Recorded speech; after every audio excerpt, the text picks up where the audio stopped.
Okay, I think we're live now. Let me just sort out the chat. I'm not sure if you guys can hear me well, but there you go. Right, the audio's not working, is it? Is the audio working? Seems to be. Now we put this on the side. Make it there. And why am I not live now on YouTube? Okay, there. There you go. Seems to be working fine. Just gonna put a chat on here.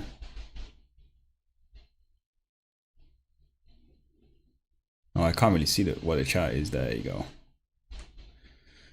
Tell you something, having to resize this is the most painful thing ever. And let's move it to the top here because we don't really care that much today. And we're good. I think we're good to go, right? So, yeah.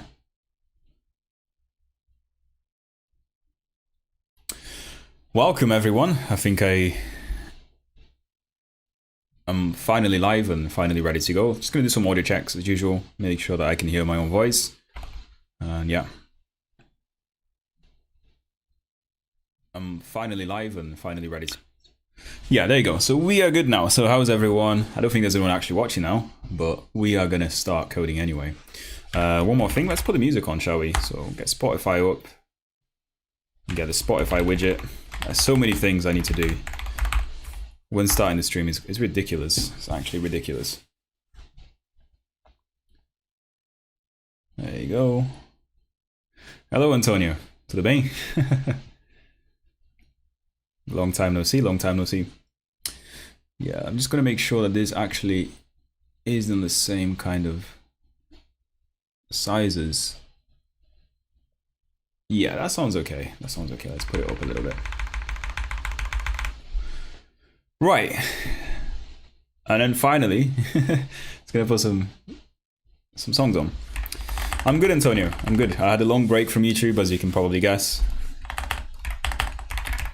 I got very tired of coding every day, so I kind of just had to take a break. And I've been working on some videos. I've been working on some actual long form videos. Have some videos with the editor. That should be coming up soon. I'm going to start doing some live streams again, and probably not once every 2 days, but we'll do what we can do. There you go. Just getting Robert's stream here. Ooh, open. There you go. And I think we're good to code now. Let's see.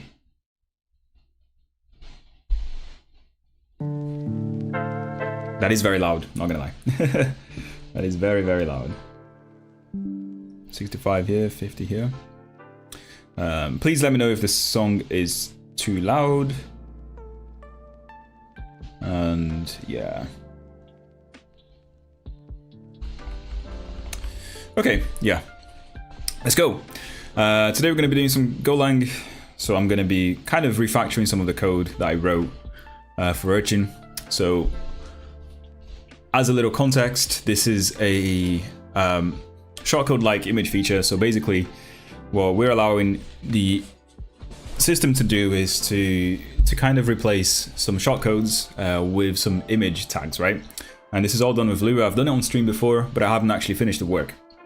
So this is what I'm going to be working on today. So I'm going to copy the branch here. I'm just going to kind of check out. Ooh, let me pull it first, obviously. Pull main. There's been a lot of work in the background. What is actually here?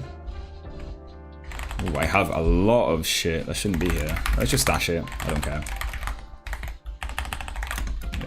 Now we can do a pull. And we can finally check out this branch. And then what we're going to do is, this is a very old branch. In fact, I think last time I worked on it was a couple of months ago. So we're probably going to have to do some rebasing here and making sure that we have all the main changes from the main branch.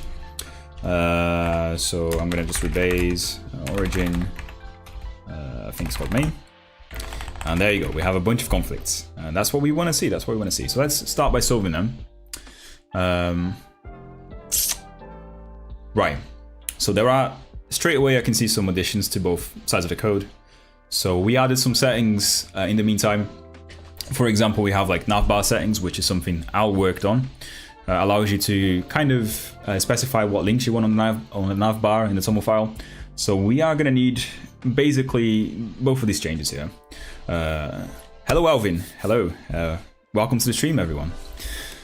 So, by the way, guys, please like the video. That would help me out quite a lot. Start by that. Start by doing that. So, yeah, I mean, let's see what we actually need here. So we have shortcode. We do need this struct for sure, and we also need this thing here. So what I'm going to do here is I'm going to accept both changes. This was removed in main, so we no longer load anything from the environment variables. Because previously, like when I started developing Urchin, the main way to configure this project was to actually define some environment variables. And I moved away from that because I thought that the TOML file is just much better, right? So when you look at the actual TOML file, so look at Urchin config, it's just way better than just doing it all through environment variables. So this is this change here that we have to fix. So I'm going to accept both changes, and I will of course have to merge these two structs here. So for example, this will have to go up maybe here.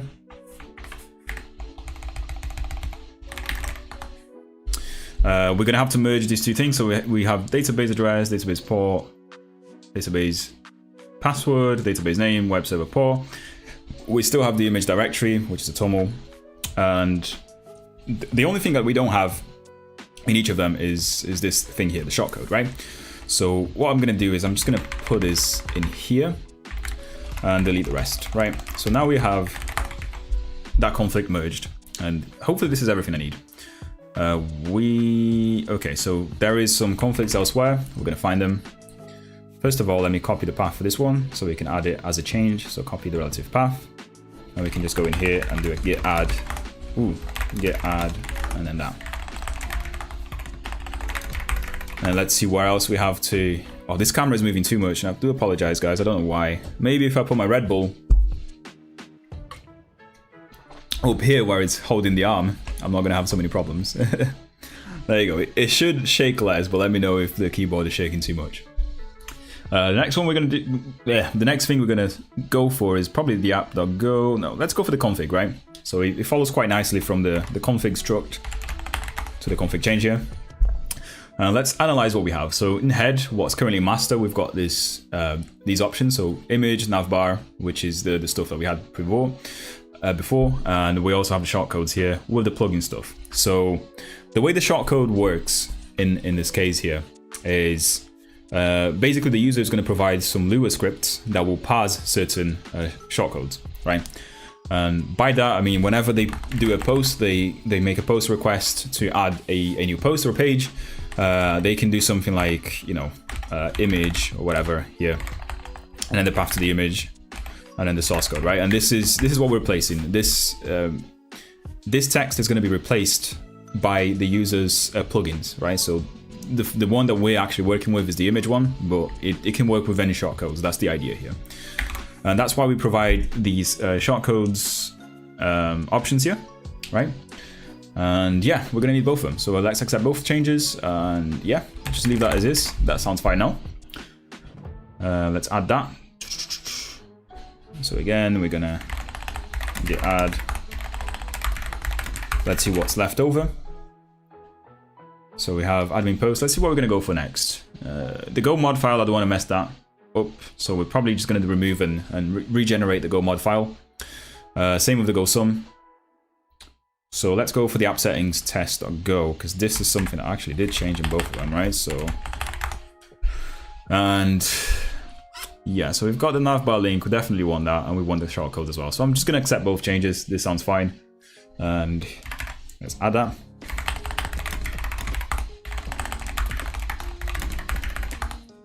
And now we are left with post and app. So I'm going to start with the post one, because this is the code that actually handles getting the post from the database. Oh, sorry, putting the post to the database, because this is in the admin app. And the admin app is where we kind of allow the user to add posts, pages, or any information to the database. You can't do that for the normal app. So yeah. And the change in question is here. I'm guessing I'm going to need this header, so I'm going to accept both changes for now. In fact, it automatically removes some Go stuff. Hello, Peter. Hello, Peter.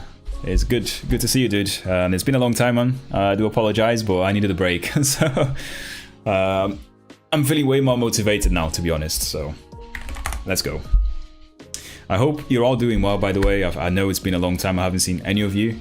But yeah, I mean, everyone needs a break sometimes. And I kind of encourage you guys to also take a break when you're feeling too much. When things in life are just getting too much, too stressful, when you're not enjoying your day-to-day lives anymore, just take a break. Take a break, do something entirely different, get away from the computer, and enjoy life for a bit. And then you get more motivated as you come back. But yeah. So, we miss you. Thank you, dude. I miss you too, guys. So I got into a very bad habit of kind of not doing anything after work in the past few weeks. And hence why I haven't really streamed at all. I was just kind of feeling very low and demotivated. So, but we got to start again. Let's add this. We solved that issue. And now we're going to go for app.go. So what do we need here? Actually, I'm going to open it on single view instead of... On your keyboard today, yeah, that's a good. I love this new setup. Yeah, I think you missed the previous stream, right, where I actually displayed the keyboard. It has a little screen. I'm not sure if you can see it, but yeah, I mean, it's got a SpongeBob on it. Oh, it has a GIF, but yeah, it doesn't really show very well on stream, unfortunately. Yeah, don't worry about being quiet, dude. Don't worry about being quiet at all. I prefer when you guys talk, so I'm not just doing it by myself. So what do we have here? So we've got setup roots.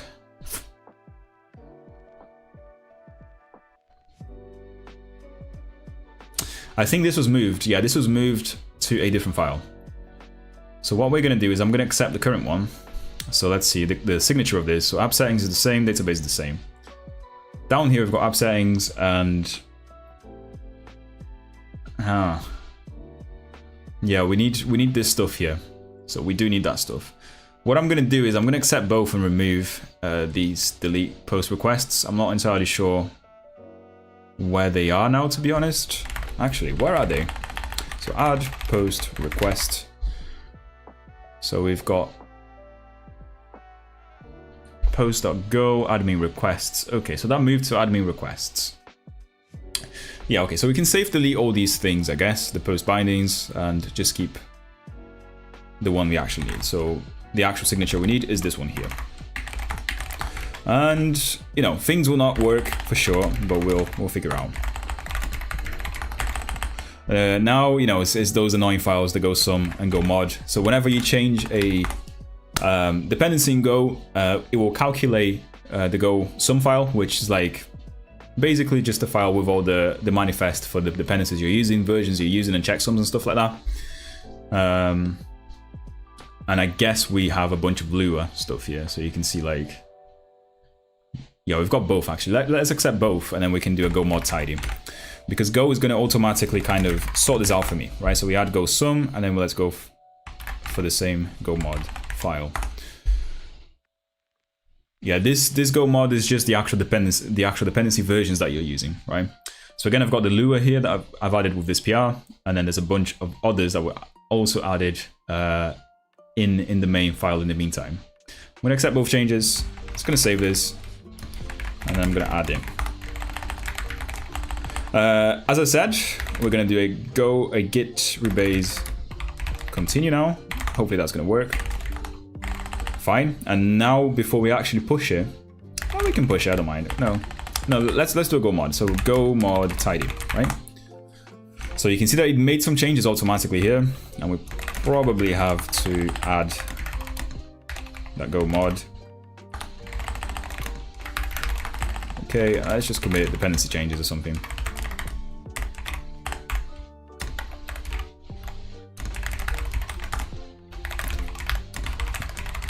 And we're going to push force release because we have essentially just rebased everything now. Okay, now that's good. There's one thing I can do. I think one of you guys, Al, that is. So Al added a new Docker Compose file that lets you just start up the database, right? So we can work locally here. So let's try and go with that setup.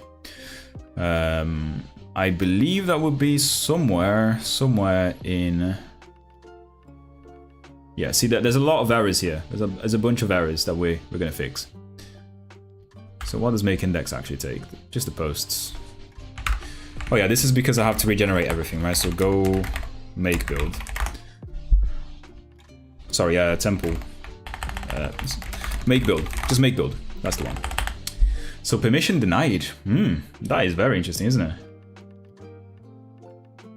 CP cannot copy regular file. That's a new one. So what is going on here? So test helpers migrations. So let's just remove that directory. I think we can probably sort out the stuff later.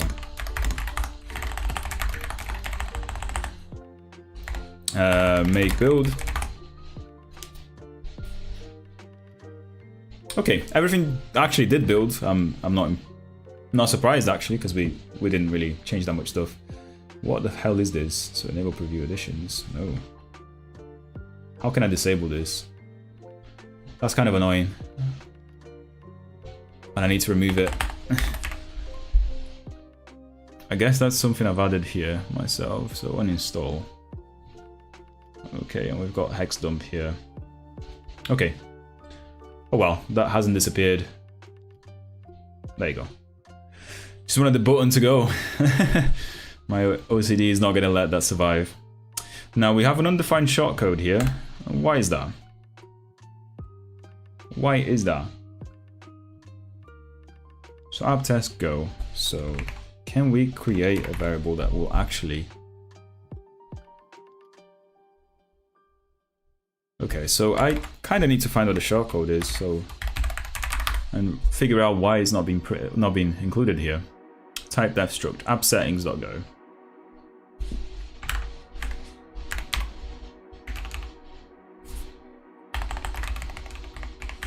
There you go, sorted. And what do we have here? Common, and then we also want a common shortcode there. I have no idea how that... Oh, yeah, it didn't build because we didn't actually do the test, right? So go make test. We have a few things failing. That's okay, we kind of expect that, to be honest. Running debug mode, switch to release.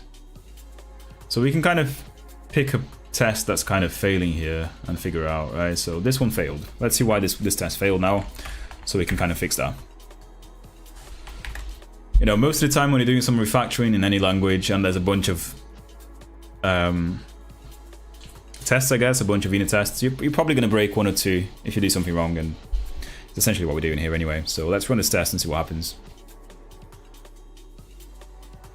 Okay, so it's running.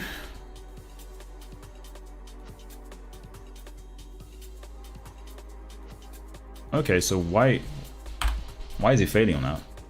Let's debug it and see what's going on. So anyway, what have you guys been up to? Has anyone done anything interesting? I am excited to know if you guys have been working on any code, any publicly available code. So what's going on here? I have no idea why this is not even, because this is passing by all by all means. This is kind of passing. And for some reason I can't really debug it. Yeah, Peter. Dude, yeah. How was uni, Peter, by the way? How was uni? Have you finished it? Yeah. Are you nearly there? So this is not compiled. Okay, so that's just a miscompilation, I guess. Right? Let's try and build it again. So make test. Oh, make test. So this is basically saying that getting the -1 post is retrieving a 400. So this is probably because I've changed the bad request here to... Wait, what? So what do we expect? We get 400. and we get 200, even though it shouldn't be 200. So that's definitely something we broke. -1 there. So that should be returning a 400 error code, and we're now returning 200 for some reason, which is okay. But yeah, let's debug it and see what happens. So we get a new request. We set up the routes here. Let's see which actual post. That's the post route, which is this one here, post handler. And the post handler, what does it do? It returns a bunch of stuff to me.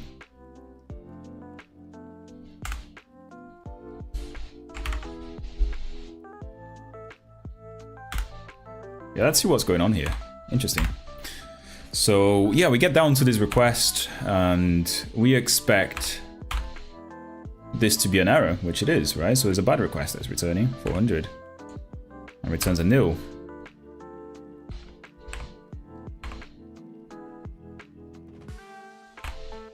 Okay. Ah, that's interesting. Let's run that again. Let's run that again because it's erroring out and then we're masking the error. Units find specialization in a month. We'll be majoring backend. Nice, dude. You know what? I really want to understand and read through what you're doing now, so I'm cutting off my fingers. I mean, the best thing to do, Peter, is basically to go on the URL on the description of the video, and just start from there, really, because all the code is there, and you can kind of. I would say the best thing to do is probably to start reading the settings and how I pass them, and then you can see how we add the endpoint and how the endpoints are handled with a new request. And it's not too hard, dude. Like once you get the gist of it, things become very easily. In fact, Golang is a very, very easy language to read. Probably one of the best ones for readability, just because it's so simple. There isn't anything out of the ordinary that you would see in other languages. For example, Rust. Rust is nice. Rust is amazing. But it's extremely difficult to read if you're not used to it, because you have to do certain things that you don't do in other languages, and the syntax can get pretty messy, pretty messy. But you know, that's just my opinion, I guess. Yeah, setup routes, and then let's see. So we run this. See, we error out here, return nil, and then this error should be something, but it's not, right? Let's run it again and see why it's not coming out as nil. So we've got here, we bind, and there is an error. Oh, there is a nil error here. CJSON return a bad request, and we return error, a nil and error. Ah, okay. It's because I see what's going on. So even though we're returning an error here, this error can be nil, right? Because in this case, what happens is that the parsing does actually bind to the post. So you can see the post binding should have a value at some point, right? Let's see. Or maybe not. Yeah, so it does have a value of -1. This is because this is actually an int ID. So it does take negative values. And then we do return the bad request to the user. But the error itself is still nil. That's the problem. The error itself is still nil, which makes it come down here, and error isn't nil anymore, right?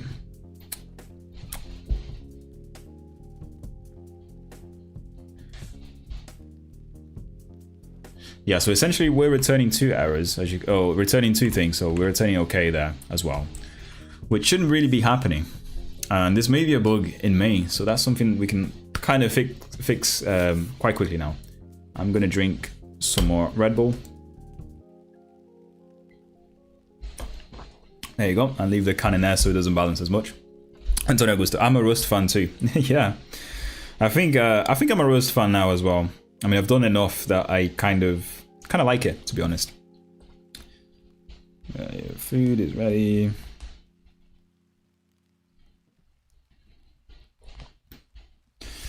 Yeah, so this may be a bug in actual code. So let's figure it out. So let's run it again and see what it should actually do.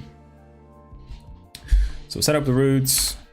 We know that this should be returning an error here, but it's not. So we gotta fix that by returning an error in this case. And in here, when the error when is an error, I guess, right? We are supposed to actually not do this because the generator for us, which is kind of here, that's also returning a bad request to the user through the endpoint. And all of them actually do the same thing, you can see. So maybe the only fix that we can do here is in this file, right? So let's do something. Let's do this. So if the post binding, if error is a nil, so we are going to return that JSON.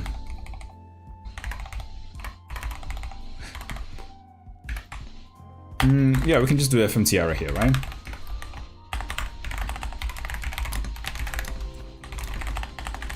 So just an invalid post ID, that's what we get. Error F. Can I use error F value? It should be bytes in return. Ah, yes, because it's not that value. It should be this one. FMT.error F.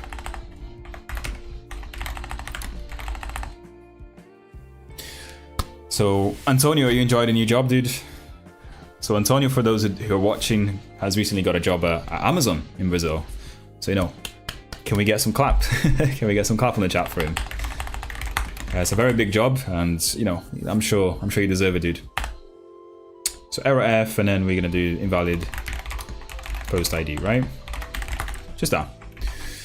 And in the actual code that was kind of returning the error, we just simply get rid of this for now, right? Because we know that this generator, whenever it errors out, it already returns something to the user, right? Yeah, now let's see if that test finally passes. So let's run it. I mean, it passed here. I don't know why it passed that, to be honest. So make test. So we still get something here. So could not generate HTML invalid post ID. Invalid key, fail. So, okay, maybe the issue is on the test now. So let's actually read the test itself. Let's remove all these tabs. I'm not sure about you guys, but whenever I work on anything in VS Code, I end up with about 52,000 tabs open, which is not ideal. Not ideal at all. Yeah, so this test is creating a basic app setting. We are creating the data, the mock database. This is in the app test as well. And if we make the request, and what do we expect? We expect a bad request here, right? But we're not getting that, so let's debug it and see what happens.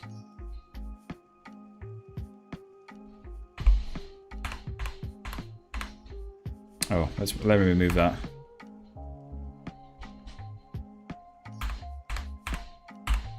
So we served it. What do we actually get here? So error code. So response recorder is 400. Bad request is 400 as well.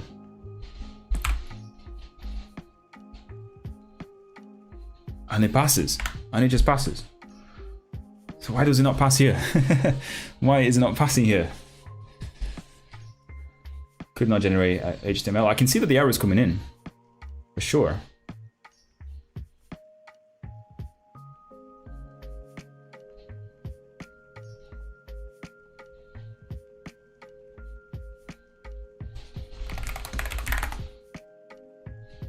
But then in here it fails. So fail endpoint tests. Makefile error 1. Hello Carlos. Another one. Another person that I haven't seen in a while. Finally caught you. Yeah, dude, yeah. How's it going, man? How's work doing? Are you enjoying it a little bit more? So I hope you are anyway, dude. I can see some like noise on the video here. I hope that's not too bad on my camera. Yeah, it doesn't really say why it's fading here though. And that's definitely weird. Definitely weird.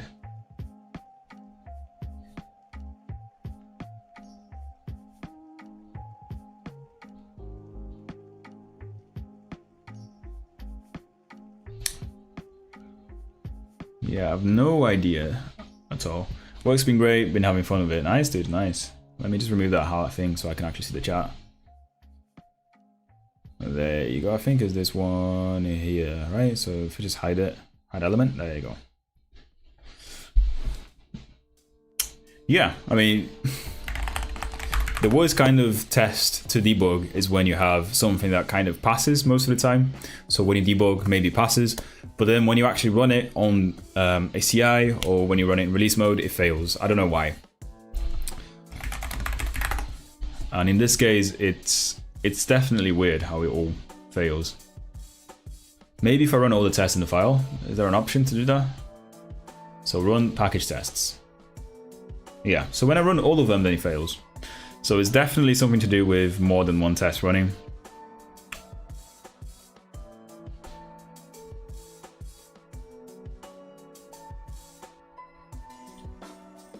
Yeah, I'm just gonna put some prints here, maybe. Print line. I'm not sure if the prints will show, but actually, printf. So the value for the request is something like the right, and then with the response writer, response recorder dot code. And we can do the same for what we expect here, right? Now we know what we expect anyway.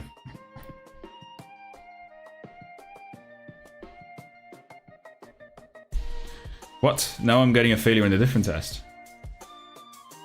Invalid post ID.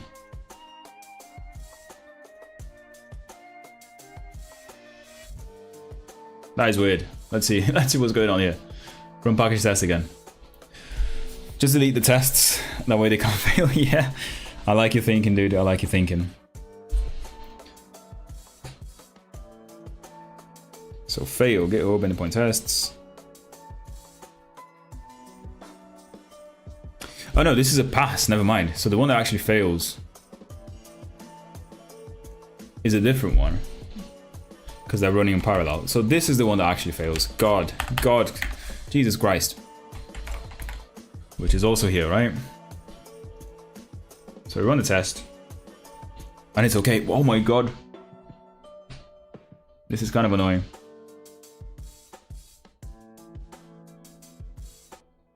But when I run the package test, then something fails.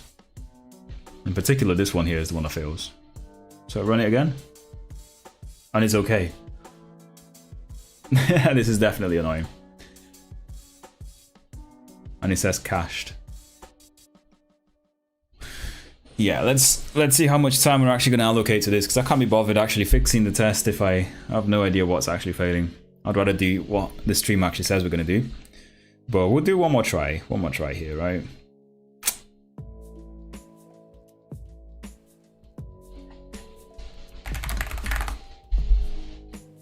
So this is the one that says it's failing, which is this one here, when I run it on the terminal. But when I run it in here, the one that fails is actually this one. And does it say what the error is? So click for more options. Test output is only valid for new tests. Okay, we do all of them, I guess.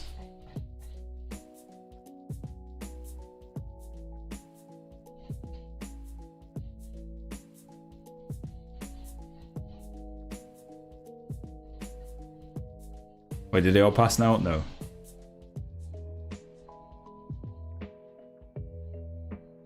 Run file test, run package tests. This one failed.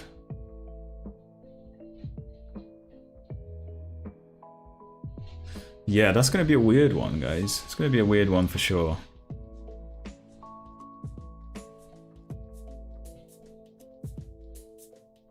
Cannot generate invalid post ID. So this message is from this one here that we got, right?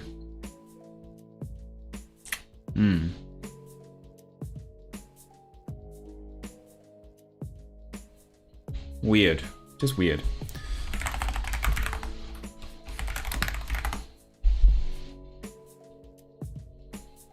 I can kind of see what's going on. It's because in the make file,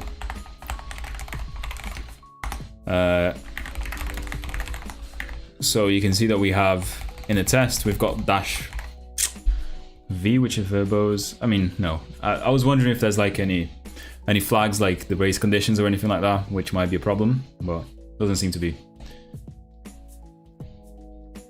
But if I run all of them, they all pass.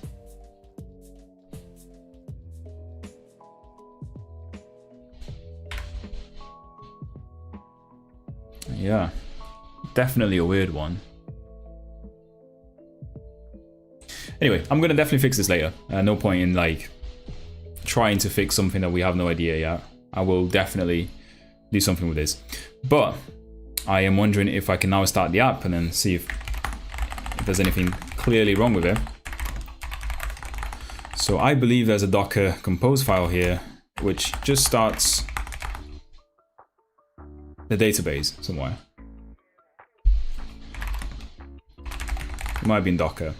There you go, MariaDB. So Docker compose. I can't remember what command it was again to just start a particular YAML file, but we can look at the history, right? History, grep, history, grep, and then we do a Docker compose.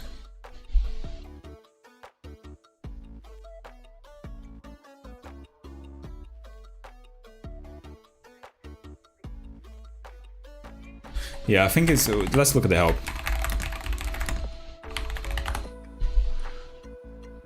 So I'm looking to pass an actual file, so -f, there you go. So docker compose -f mariadb .yaml, is that right?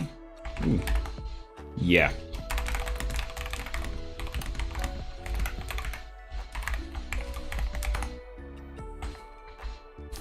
Why is it unknown? Why is it unknown? It's saying that I can do that. File string array, compose configuration files. Is it just MariaDB? Is that gonna work?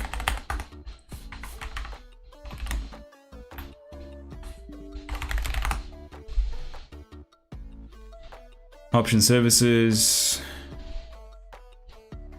Force. V. It seems like I can just do MariaDB here.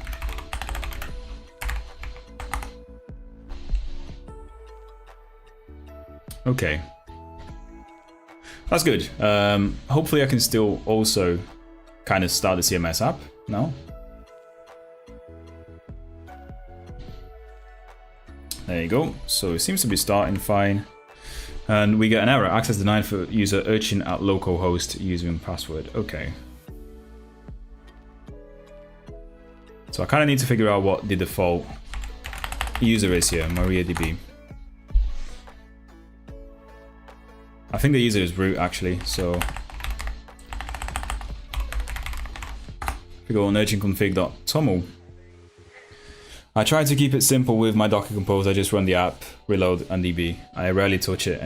Yeah, and that's how it should be, dude. That's what I've got here as well. Like it's very, very simple. It just, this one just runs the MariaDB container, but there is another Docker Compose file which just runs the application itself and the database basically. And then the application itself depends on the database because we do a health check somewhere, and it basically just waits for the database to start before we're starting the actual application Docker. But I'm just running this one here because I just want the database up and not the application, because I'm running the application locally, if it makes sense, just so I can debug things a bit easier. And that's all. But anyway, we got access denied, which kind of means that it should probably be root here. And root there. I can't remember what the default MariaDB password is, to be honest. Let's try root and root. There you go. So it's just root and root, apparently. And we should be able to actually look at the file. And it, things are just working as expected, which is cool. So we've got an image here. Nice. Now I want to test if the stuff is still working, right? So, ooh, what is going on here? Postman, come on, what is going on? Do I have to sign in to Postman? I'm gonna try and not leak my my details.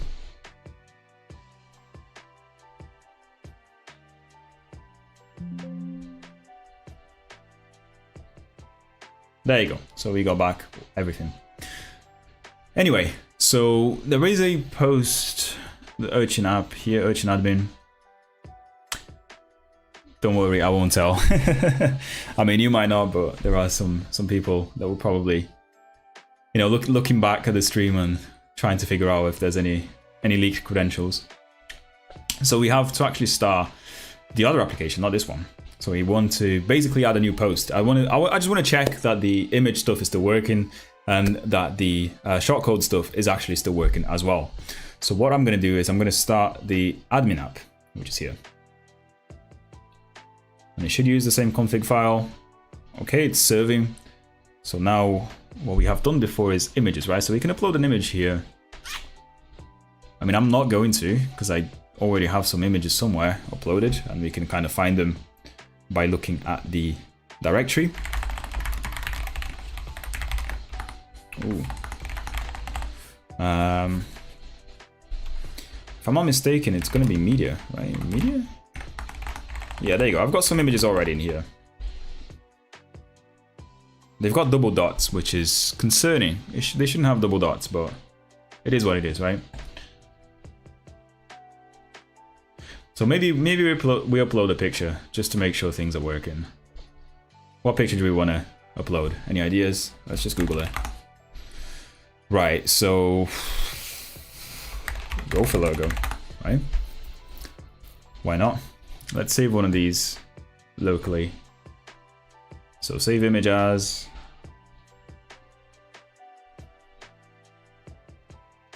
No idea why WSL isn't showing here.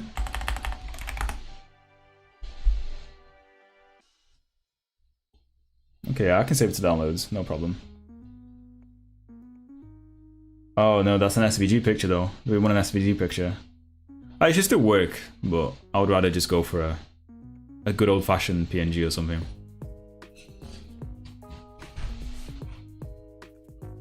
Let's see. Looking for a nice gopher logo. There you go, the gopher. Nope, none of them are none of them are good. This one is good.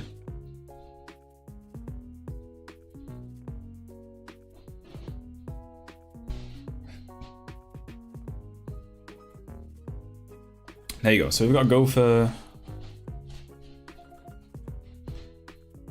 Now what we actually need to do is, I'm not sure if you guys remember, but Postman doesn't work when doing multi-part file uploads. Not in WSL anyway, because if you're uploading something from the Windows drive, but you're doing that from WSL, then things just mess up apparently. So, and that was a very sneaky bug that we found ages and ages ago. So, what I'm gonna do is I'm actually gonna check out what's in the body. And it looks fine to me. Let's change this a little bit. So go for logo. And we're actually going to do it with curl. That's what we're going to do. So you can see that curl here, HTTP curl will be something like this, right? And then we just replace the path. So we do this, and then in here, file like this. It should be something like mnt c users, myself, and then downloads.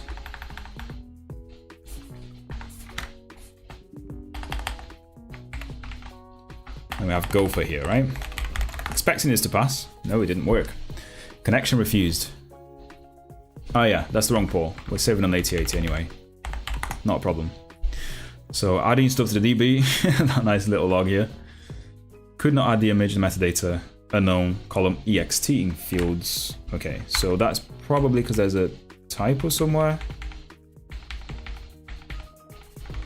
Extension. Okay, no, this is not that.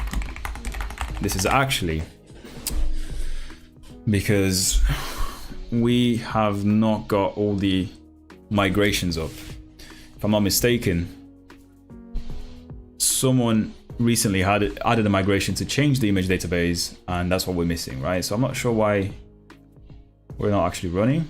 So let's look at the migrations and see and figure it out.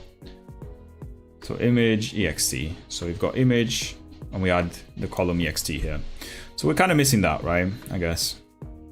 Now let's figure out why our Docker Compose isn't just doing that automatically, because it should be. So it starts Urchin DB dev env. Ah, yes, of course. I have to actually run the freaking thing, don't I? Yeah, I mean, this is an empty DB. That's why it doesn't work. We should probably add something to the Docker Compose file, MariaDB, that actually runs the migrations, right? So that's what we're kind of missing now. So I'm going to add a note somewhere to make sure we do this. I'll do it later. But anyway, so if we go into migrations, so we have Goose. Oh. Okay, so we've migrated everything now, and hopefully, you know, things should be working now. Let's see. So we're saving on that again. There you go. Now we've added that image. In fact, because the image was added, it should be under immediate, I think it is. There you go. So Gopher is going to be one of these. I'm going to guess it's going to be this one. I don't know. So let's see. Oh, there's a 2 GB file here that I use for testing. That's interesting. So April, there's nothing from April here. Oh. Can't be in images, right? March the 29th. There is this one, so it was added to images.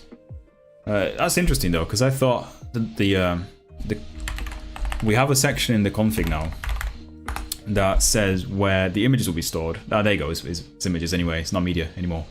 That's fine, right? That's absolutely fine. So what we want to do is, like, we kind of want to just copy this value here, right? We copy that, and then we're going to add a post with that image in it, right? So I'm going to see how it actually does it.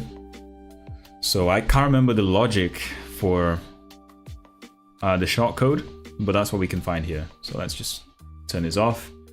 And we've got plugins here, and we've got image shortcode. So what it's actually looking for is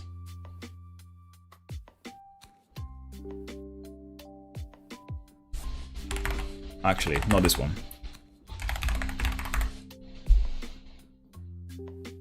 So we've got post here, shortcode. There's going to be somewhere in here. I need to document all these things. Hello Al. How's it going, dude? Have fun coding. Thank you, dude. Thank you. It's nice to see you, man. I hope you're doing well. So we're just back to work on the shortcode stuff. I want to merge the stuff, and I'm gonna read some of your comments that you left on the repo, because I know you reviewed this already, Al. So transform content. I have no recollection of writing any of this. I'm not sure about you guys, but once I write code, I basically forget about it the next day. So it's ridiculous. But we split on that. And for the image itself, so we read what the image is. So we read the name of the shortcode as the first value, and then the values is on 1 onwards, right? And we kind of send whatever it is to the image. So in an image of shortcode, what we actually get is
.8080 page not found. What? I am confused now. Ah, yes, it's because we're not actually serving the thing. Yeah, so we've added the post. Now let's try and see if we actually have that on the app itself. Okay. It's gonna be at the very end, right? So it didn't work. Why did it not work? Inspect. So what did we end up with? We ended up with media here, right? So that's one of the things that's not going to work, because when I actually wrote the shortcode post, I think the image directory was hard-coded to go to media. And now this is configurable, thanks to Al actually. So thank you very much, Al. This is configurable, so you can basically see where... you can basically tell Urchin where the images will be stored, right? So an image is here. So what we actually need to do is we need to get a hold of that config and replace it in the admin file with, instead of media, we're going to go for whatever is in the config, right? So that's one of the things that we have to do right now. And this is generally something that broke because this branch is just so out of date. In fact, it's like several months out of date, and that work came in after that. So it's fair enough. So pose.go in admin app. We do have a media string here somewhere, right? Maybe not. Is it going to be in the Lua code? Yeah, it's going to be in the Lua code. Ooh, right.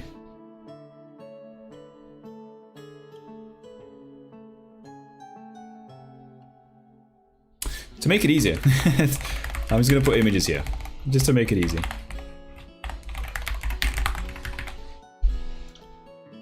And it is images, right? Yeah, it's images.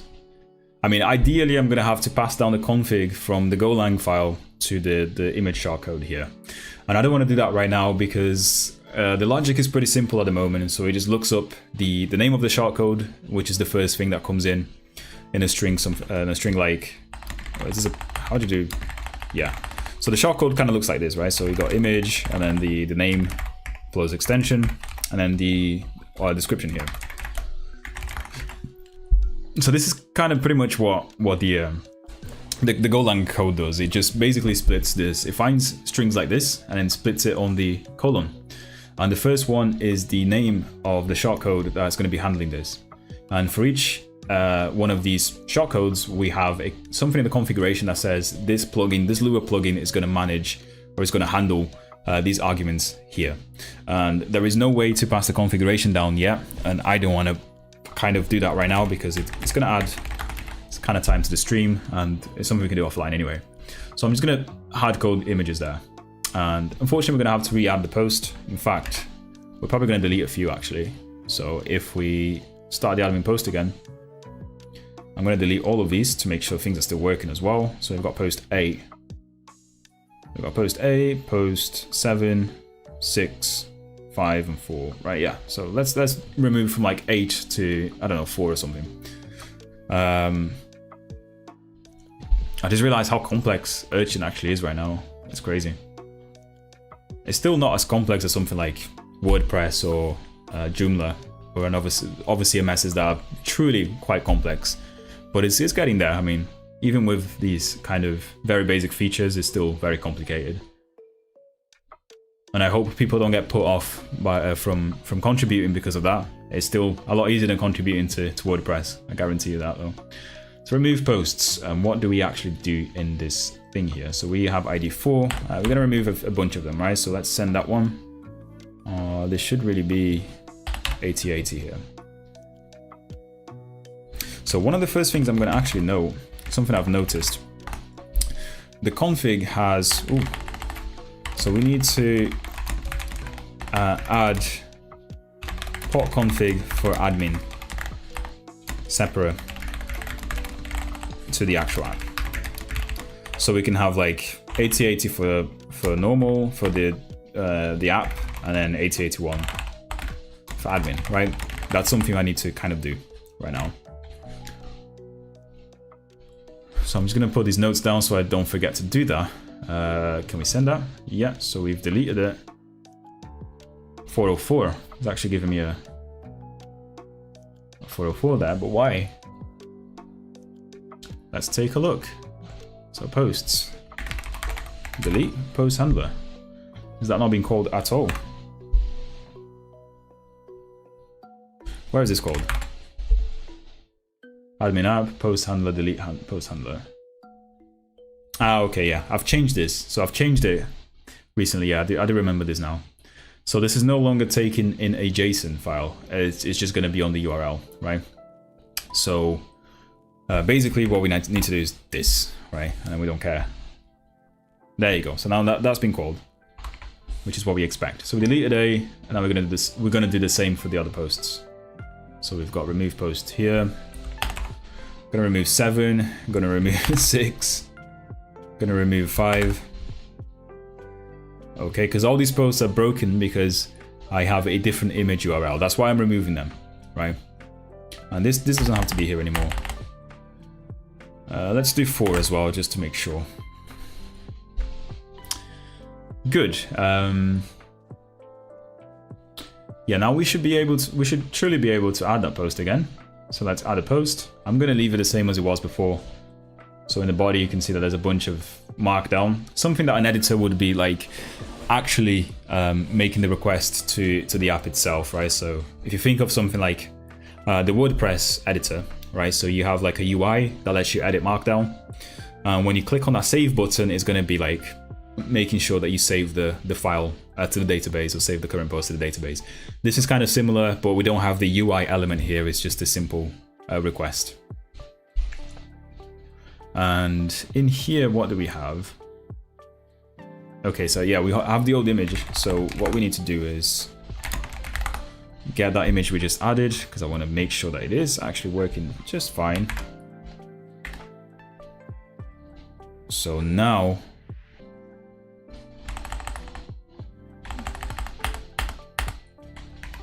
something like this, and then we have testing as the description.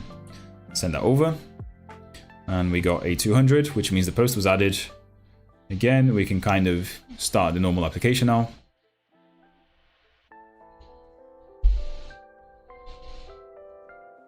And then reload this. We should see way less posts now. That's good. And we still don't see the image here. Why is that?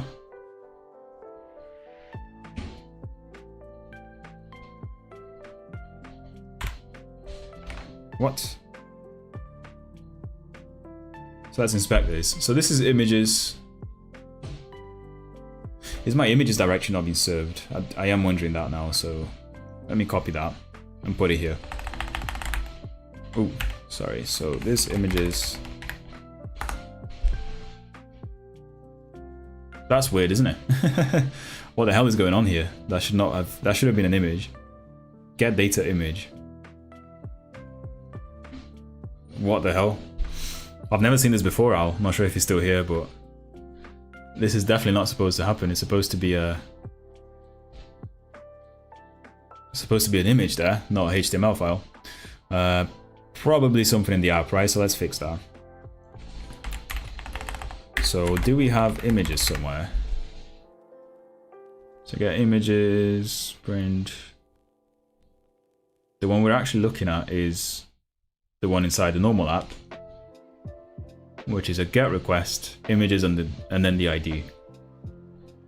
And we get the image handler here.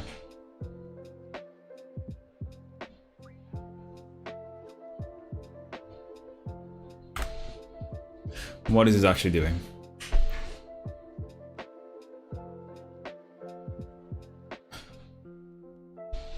Should it be without the PNG?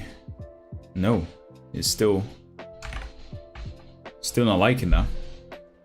So we get data images.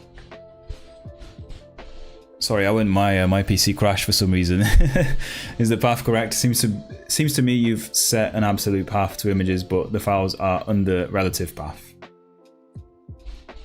Yeah, so the path is right, I think. So let me just make sure that it is actually right, not just me saying it.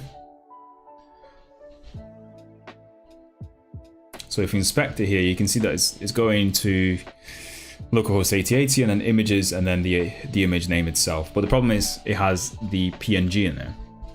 So I guess it's not supposed to have the PNG in there, right? Let's open that in a different.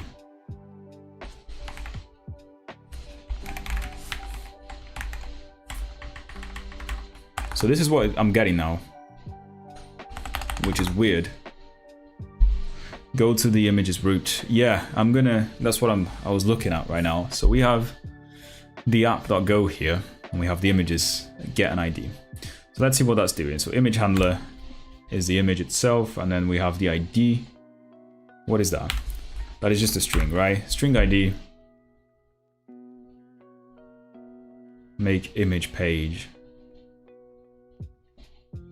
Ah, I see what's going on. So I think what we did here is like we created a post, a request, sorry, an endpoint to get an image page, right, which should display the image itself. But I just want the image contents, if it makes sense. So maybe that's what's going on here,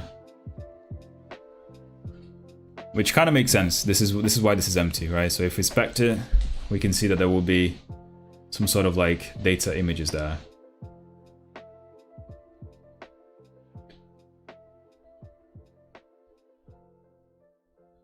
Should it be image then? Should it be image? Yeah, there's another path for the image, which will give you the image. Yeah, cool. I figured it out. So there's going to be a data or something. Static media, static. This is still media as well, so it should be different now. We don't have the media anymore. It's on the image data ID. Is that what it is? Image. No, it might be data image, I think. Yeah, there you go. Data images ID. Yeah, so that's what we have to fix as well in the Lua file, right? So image shortcode, we have images, so it's data, images, and the ID. So data here. Yeah, thank you. I remember checking this code out actually quite a while ago when you added the image stuff. See, it's been so long that I just don't remember what's in Urchin anymore. So data images ID, that's what we have, which means that when we actually send a post, let's delete a few.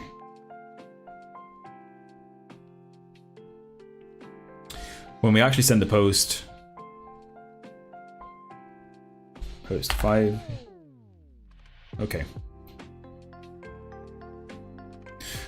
We have to actually omit this, I think. Right, so let's check. So images, data. This is where we add the PNG. Do we need the PNG here? Huh. Yeah, definitely. I define the data paths to fetch raw data. Yeah, that makes sense, dude. Problem is, yeah, okay. I'm guessing that needs the extension. That's what I'm not sure yet. Let's check. Where did I find that data images? So we have data images at get here. So get image handler. So we bind the image ID here. And we get the image. Is that expecting the extension? That's what I'm wondering. What is this called? Get image.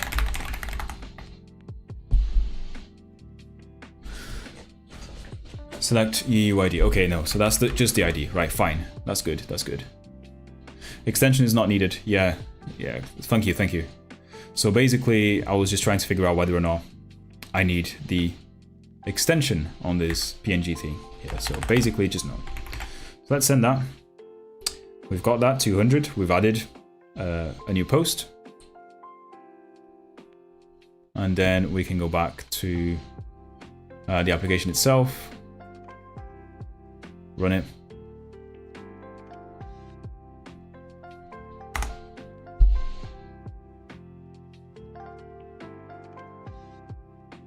So it still didn't like that.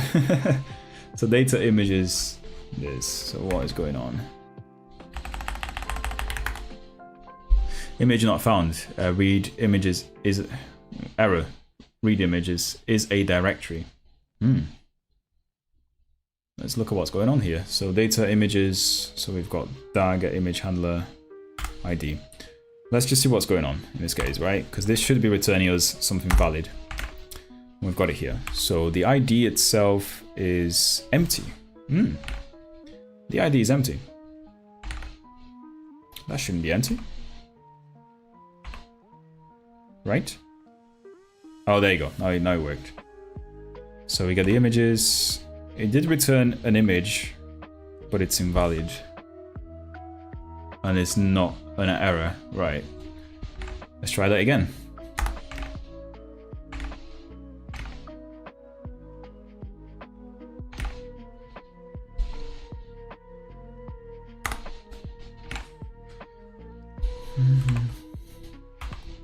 So this is somehow returning an empty image, right? So rows, we have no error, hopefully. Good. Rows next. And we're going to scan everything in here.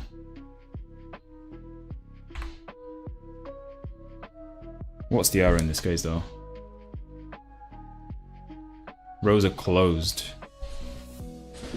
What? So rows are closed. That is interesting. Never seen that one before. And for some reason the error is not being returned as null. That is interesting. That is interesting indeed. Let's run it again. So the error is definitely here. So you have a connection for sure, because things just work.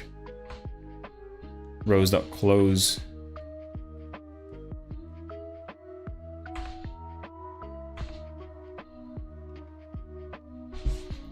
Why are the rows closed here?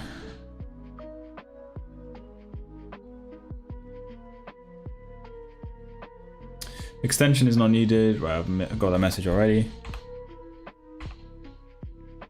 And what's interesting is that this is actually returning a null error as well, even though it did error in the other function.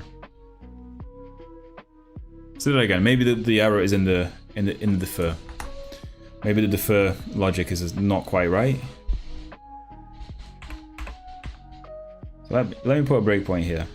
So deferring it. So run the function.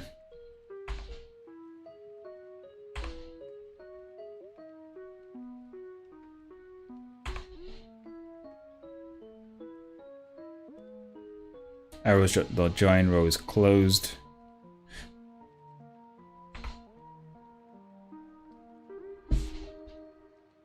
Okay. How do you use arrows.join? Ah, that's why. So it should really be something here. Right, that makes more sense. Yeah, if you look at this function, it joins errors, but then you should pass multiple errors to it.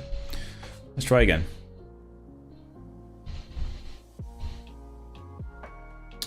Bit by bit, we're going to figure out what's going on. So get image. We got the defer there. So for some reason the rows is closed. We'll check that out in a second, and then we run this. And then the error is actually errors now, right? So that's good. And we failed to get the image. Nice. Rows are closed, right? So that's kind of what we expect from the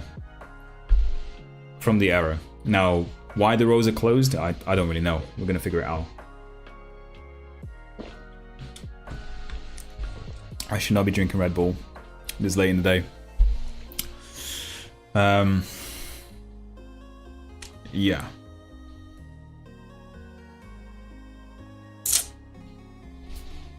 Let me think.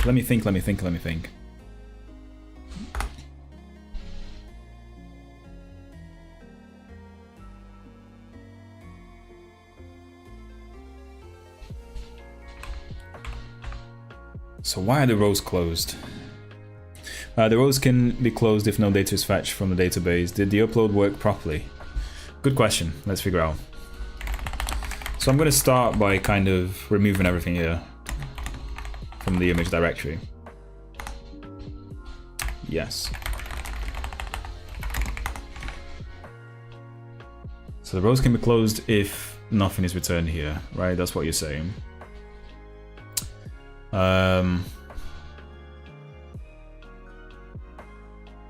Let's try and upload the image again. See, we definitely get that, at least. So we get adding stuff to the DB. Good. Thing is, can I take a peek at the DB and we're gonna figure out MySQL goose. No. So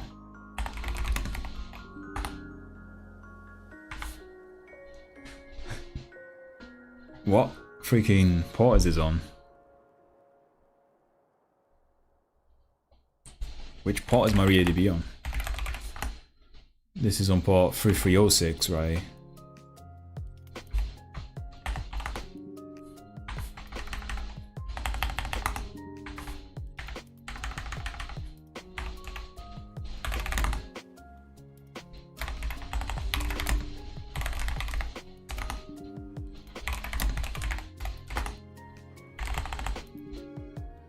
And then we can select everything from, is it images? So the upload seems to have gone fine, I guess. Seems to have worked. What's interesting is that we actually have 2 of them in the database. And only 1 here.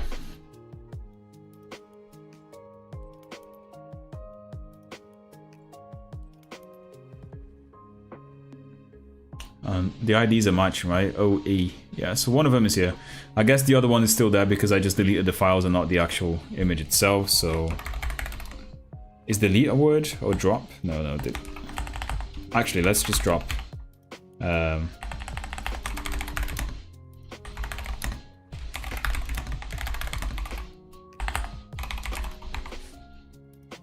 me remove this one manually because it's kind of messed up. You have an error in your syntax. Is it drop from or remove from? Oh gosh.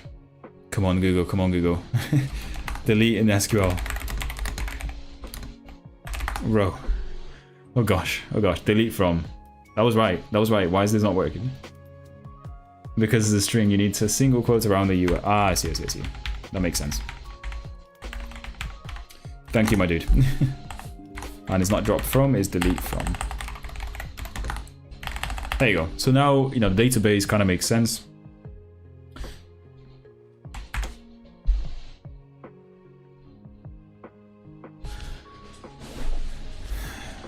Okay.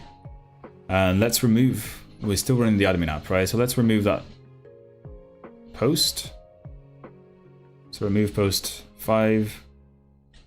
Okay, remove 6 as well, 6 there.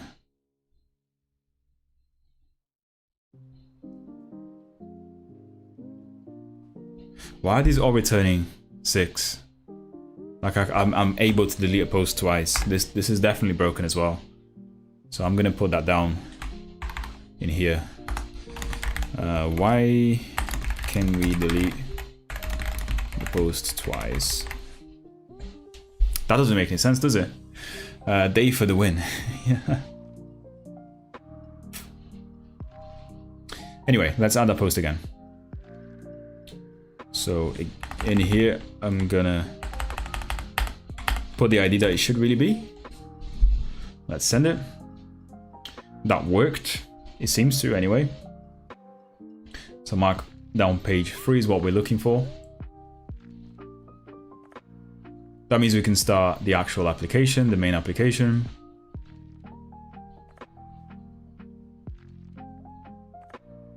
Let's see if this is coming out now.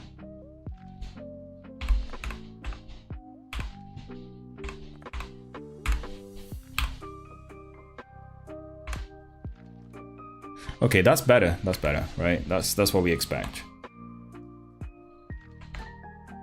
I mean, we can be a bit friendlier with the errors here as well, though. So like, when getting an image that doesn't exist, we need a better error than rows are closed or something, right?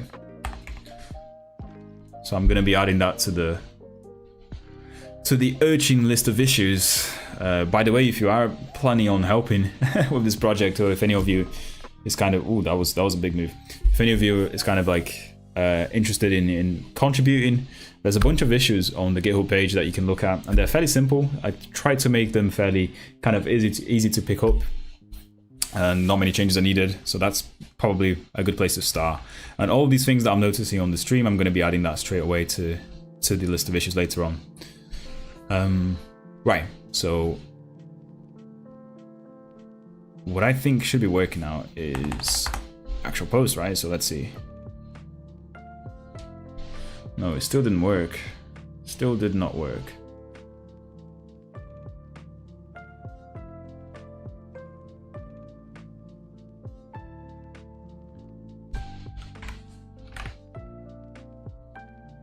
So that, does this one have an image?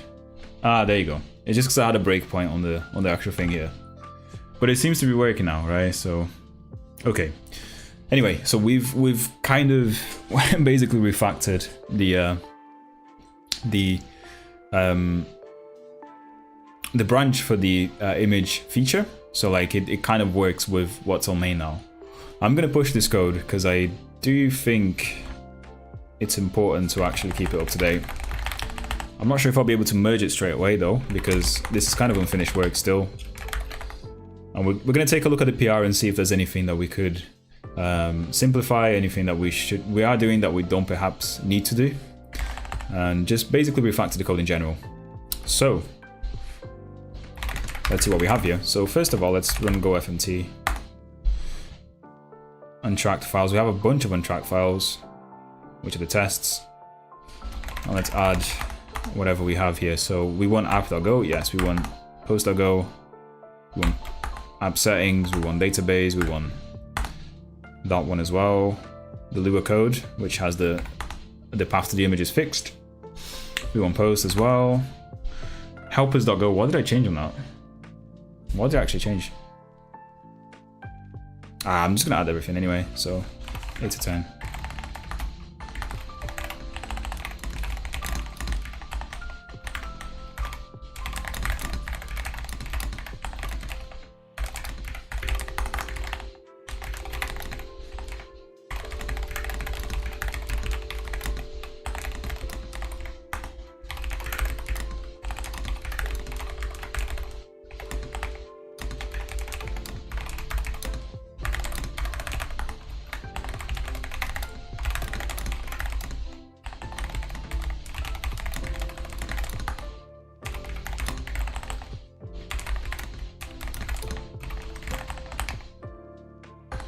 Okay, so we got that, and we can push it.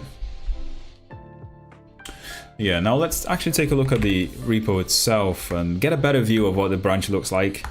I find it, I'm not sure about you guys, but I find it much easier to actually review work on a branch on GitHub rather than than on the terminal or VS Code, just because the UI seems to be a bit friendlier.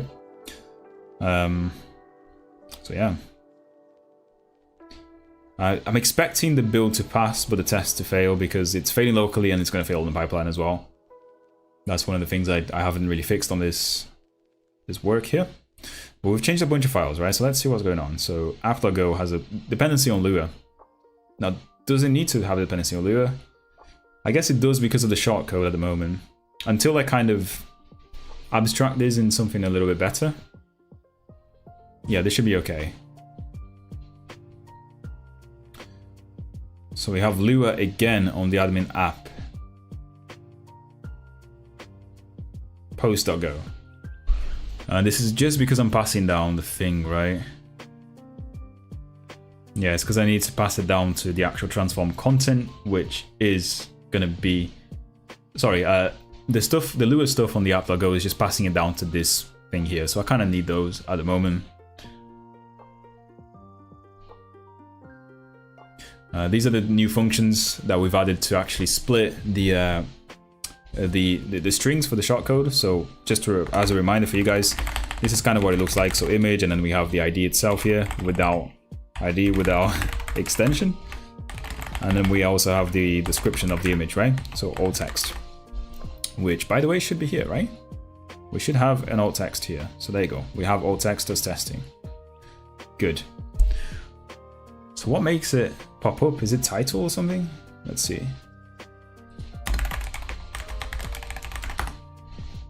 It's title, right? Yeah. So you should probably add the same thing as the title of the image, now that I kind of think about it. Actually, this is coming from the markdown. So this image HTML is actually coming from the markdown of the post. So I need to find a way to include an image title in the markdown. So it should be easy, right? So markdown, image title. Yeah, maybe we just have to do in HTML instead of markdown. Logo caption. I don't like HTML and markdown. This is where the idea to solve markdown. The markdown set to CSS classes, p wrapper and logo. I mean, are all the markdown parsers doing this? I don't think so, right? This is just a Jekyll one. I guess we'll figure it out. But anyway, so this is the code to kind of split the shortcodes and pass it on to the plugins. So we have transform content here. That's fine.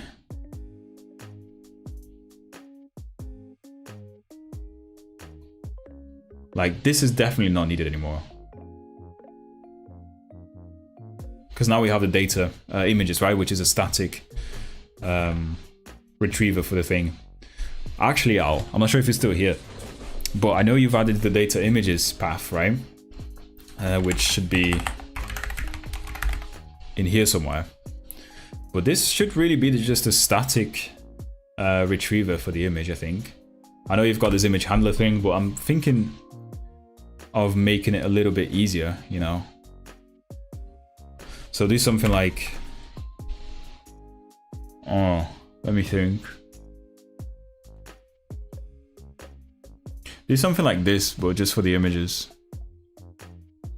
Because I'm sure that this kind of just works for the images anyway. So basically I think that the Gin is automatically going to set the right headers and stuff when you're serving images. So we may not need the image handler, right? So I'm gonna play with that later. Do we need a handler for the images?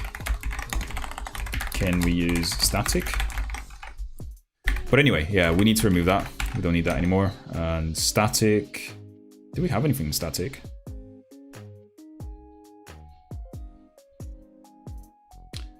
Yeah, so what is in static? Yeah, so static is for the CSS stuff. I'm gonna make that. I'm gonna keep that in there. Otherwise it's gonna break the whole thing. I hate opening the wrong, clicking on the wrong item.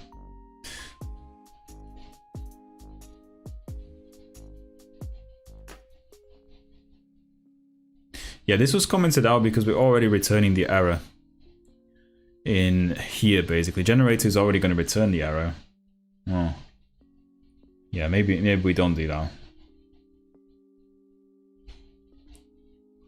There's a to-do here, so read the Lewis state, check that the function handles shortcode exists and returns the correct type. This might be overkill, to be honest. This might be entire overkill. I'm going to keep that comment there, though. I'm not sure if it's still relevant. This is the actual loading of the plugins, by the way. If you guys are interested in the Urchin app main.go or the Urchin admin main.go, we have a function that actually loads all the Lua plugins that you define in the configuration, which is this one here, config, Urchin config. So you can see that there's like these shortcode sections where you can actually define your own shortcode handler. So if you can have, obviously we have an image one here, which is included with Urchin, but you can do anything. You can have any shortcode that you want. Joey, yo, long time no see. Nice keyboard, by the way. Oh, thank you, Joey. Yeah, it has been a long time, dude. Welcome to the stream again. You are the guy from, I believe, Amsterdam, right? Or something. Or Holland. But yeah, man, it's nice to see you. Nice to see you again. I realized that my camera is very, very noisy. I'm not sure if you guys can see that, but there's a lot of noise on my camera. I do apologize for that. I'll fix it on the next stream. It's not worth fixing it now. So we load the shortcodes here, the handlers, fine.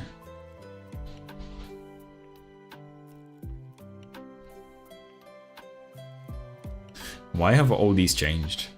Oh, okay, yeah, because we added the shortcode and Go FMT just pushed everything. Okay. Yeah, we definitely don't want this function anymore. This should not be here, right? So let's figure out why we left that there.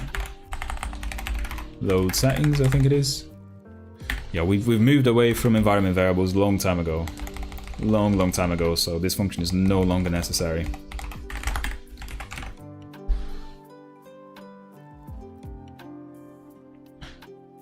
Yeah, from the Netherlands, not Amsterdam. Ah, okay. Yeah, but I think you're the right person. You're the right one that I'm thinking about. You used to join the Golang streams, so thank you for joining again, though. By the way, if you guys are still here, please give a like to the video. It does help out quite a lot when, you know, the next day when YouTube advertises the video to other people. They might find it useful, they might not, you know, who knows. So handle shortcodes. Yeah, this is the Lua script we need. And this is the table one that we also provided as an example. And then shortcodes here. Again, this is just due to GoFMT pushing everything up because we have a new line here. That's fine.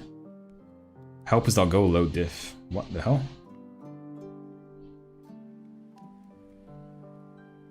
Why have we deleted this? What? This should not be here though. Why have I deleted this? Run database server, wait for DB. Images.go. I have no idea why I deleted this file.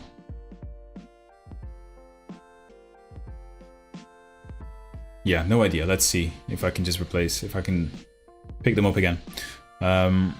So helpers.go. What I'm gonna do is I'm gonna check out, git check out from origin, main, check out that file there. You can see that it's still here, right? Yeah. And we also have this one that we deleted for no reason.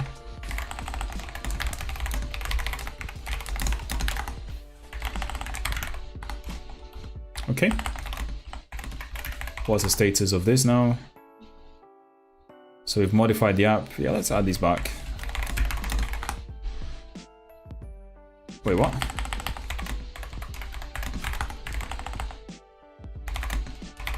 What have we changed here? Oh yeah, we just removed that, that's fine.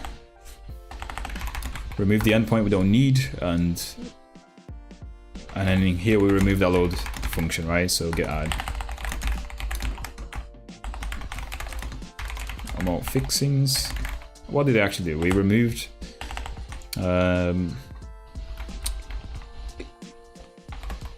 we recovered remove files and removed unnecessary endpoints.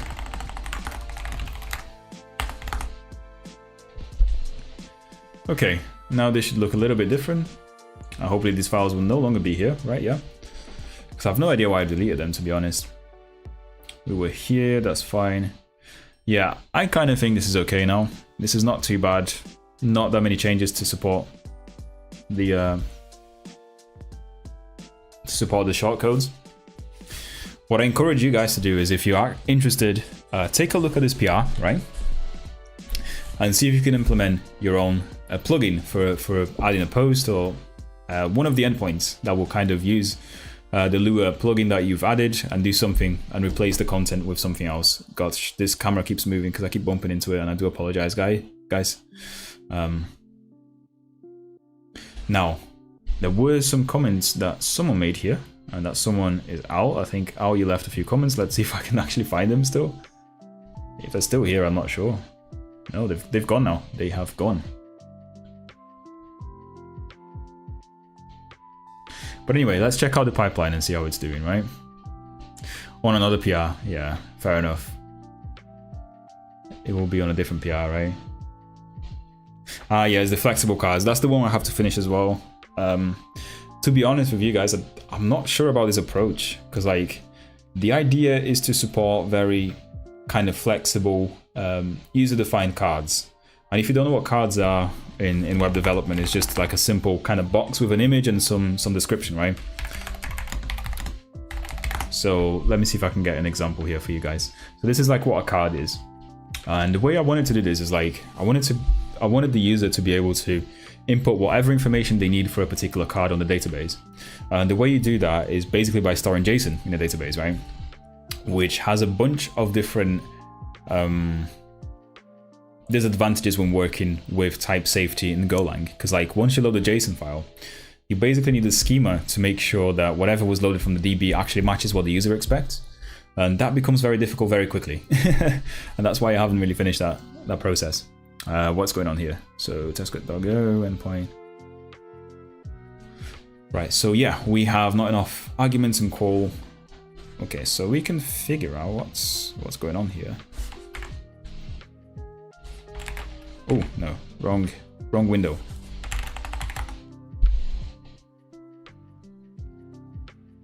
What? Ah, okay, so it's actually building the test now, which is fine. So setup roots actually takes, what does it take? A map of strings to nothing, right? So what can we do?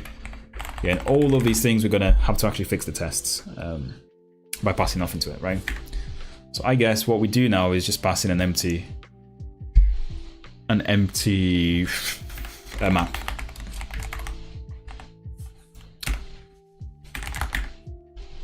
Okay, and we're gonna do this. We're gonna do the same thing for all of them. Just an empty map, just so the test pass for now. Make. So where's page now?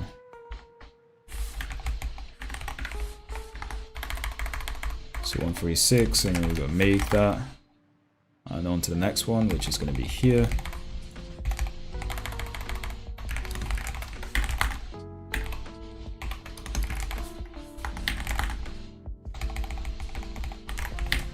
It's probably easier if I just copy and paste that line over and over again.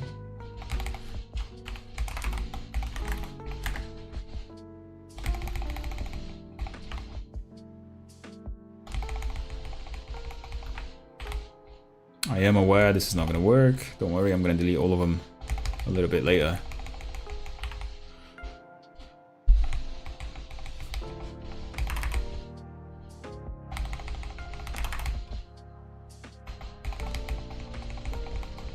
Do you know what I like about Rust? What I like about Rust is that you can do this kind of stuff, right?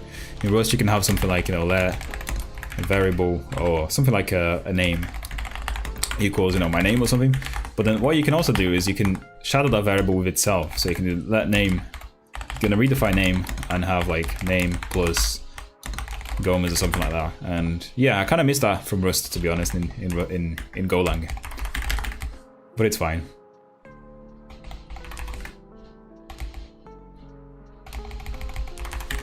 And yes, I know you can reassign to the variable because it's not a constant variable, but it'll be nice if you can redefine without having to worry about syntax issues, because the compiler is smart enough to figure out, right? Now the thing is, how do we run all the commands here? So what do we have? So the command we actually have is go test cov. No, this is not the one. So I want to check out the fail fast one, which is all the checks, right? So it's running error check, static, okay, linters from action Golang CI. Okay, so actions Golang.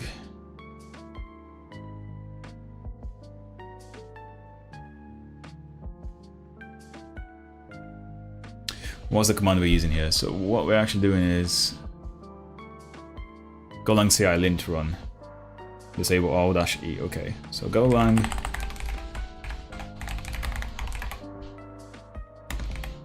Yeah. So Golang CI is Golang CI lint. Do we have that? Yeah, we do. So you can run all the steps from the pipeline locally here. So Golang CI lint, for those who don't know, is something that you should probably be using in your Golang pipeline. It's just basically a package full of many different linting things and error checks. So it has things like formatting checking in Golang. It has things like unused error checking. So if you're kind of like reporting an error in Golang and you're not actually checking for the value of it anywhere, handling that error, it's gonna throw you an error, which is kind of what you want. And it just prevents a bunch of like very easy to commit bugs, kind of, if it makes sense. So yeah, have you guys seen it before? I mean, that's a question to you guys who do Golang. I guess Day of Redemption or Owl, you do Golang on your normal job, don't you? So do you use this? I'm interested to know. So Golang CI, and what we're doing is run disable all. And then what we're actually doing here is on the fail fast, we're putting all of these checks. So what do we need? We need, I'm not sure if I can see it. We got air check -e static check -e unused -e go simple -e go fmt. And now I should get hopefully get the same errors as the pipeline. Obviously not the same errors because we fixed a bunch of them already, but you can see here that there's some errors definitely. I use Go only as a hobby. I'm a Java senior developer, senior engineer. Ah, fair enough. So Java is your source, isn't it? So yeah, I don't think I know many Java developers, dude. You might be one of the last ones. You guys are rare nowadays. I guess back in the early 2000s and 2010s, you guys used to be more popular. What is that? What is that framework that everyone uses in Java again? Is it Spring Boot, right? Did you do Spring Boot? Is that what you do, dude?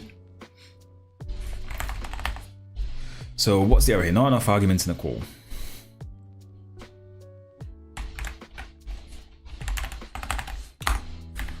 Yeah, nice. So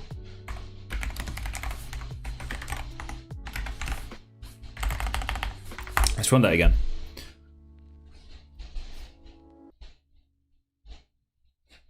Okay, so what do we have here? Not enough arguments in the call again. That's fine.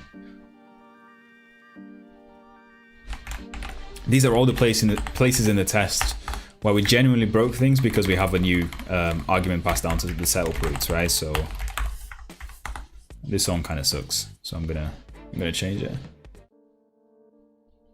Oh, I keep forgetting to enable the adverts for the stream, So let me do that right now before I forget.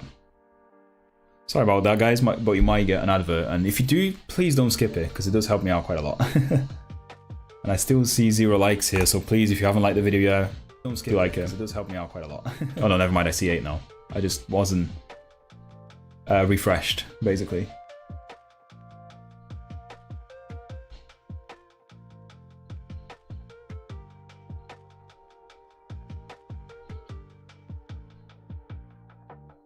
There you go. Hopefully you get to see an advert now. Let's hope you do. That means I get money. So we fixed another error. Let's see what we need to do again. There's just one more now, so not enough arguments in this test here. It's all the system tests, they're all broken. They're all broken.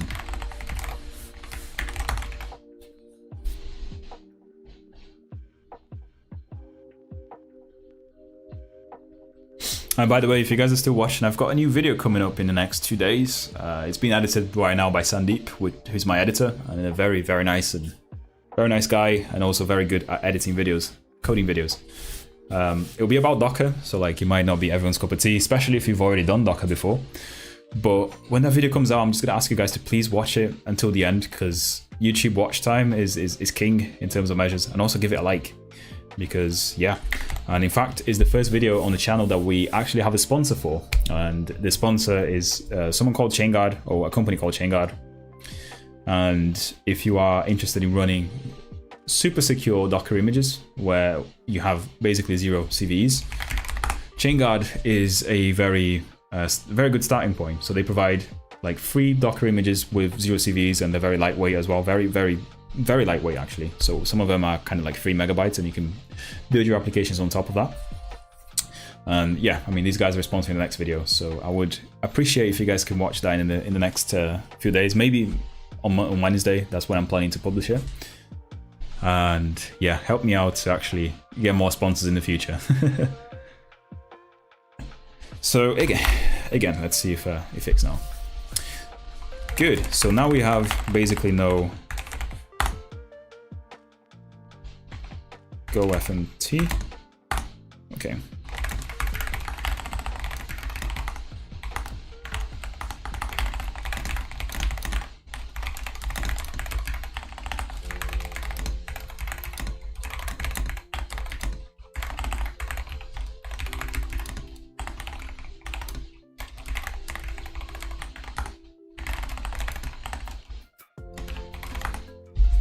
So this should pass the pipeline, or at least it should pass the very few stages of the pipeline. I'm pretty sure that if I do a make test, it's still gonna fail. Yeah, it's still one of the tests is still fail. So in fact, this one here, let's see if we can fix that one, shall we? So pass, fail, which one did actually fail?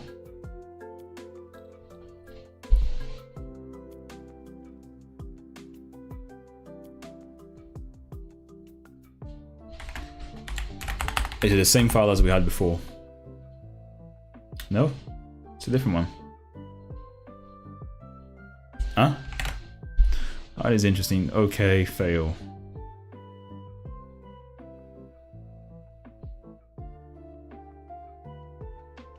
I don't know. I just don't know how to read the Golang test output, because it seems like it's doing a bunch of tests at the same time. So it says that it's running this test here and it passes, but then fail. Like what failed? I don't understand. So I used Go. Okay, I've already seen a message.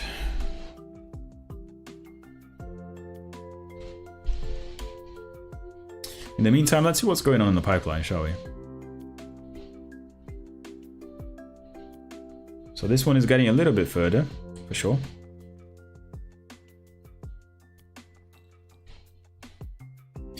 Oh, no. What happened here? So, timeout exceeded. Try increasing it by passing timeout option. That is interesting. I've never seen this before. Is it just a matter of rerunning it?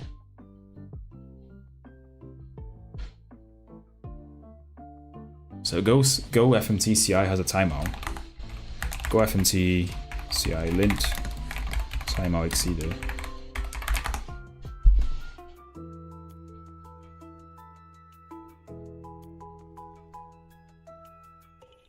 Yeah, so we might have to increase the timeout. Yeah, we'll figure it out.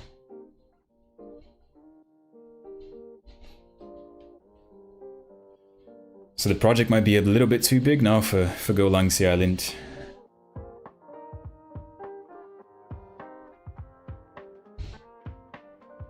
Also, by the way, I'm looking for ideas for streams, especially because I'm kind of getting bored of doing the same thing over and over again on stream. So if anyone has any ideas or you have a code base that you'd like me to review and leave some feedback on stream, please, send it to me.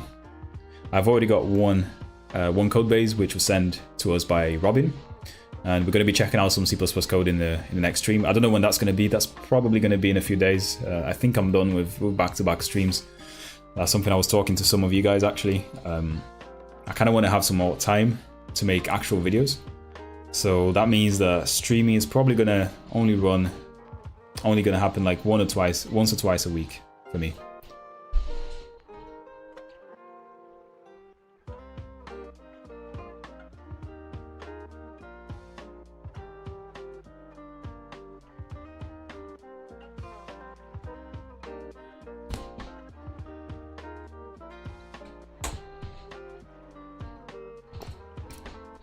Try not to move my keyboard so much. So I expect the build to actually pass. I don't think there's anything too bad here. It's pulling all the dependencies right now.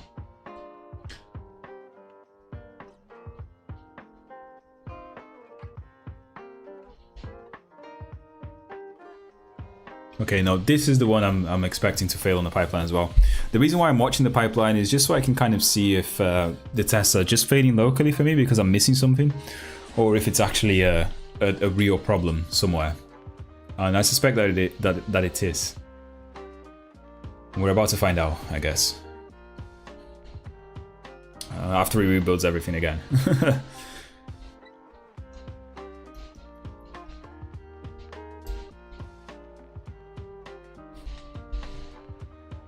And yeah, if anyone knows how to read the Golang test output, do let me know, because this is kind of a mess. Like, I have no idea which test is it that's failing. Does it say anywhere? Like,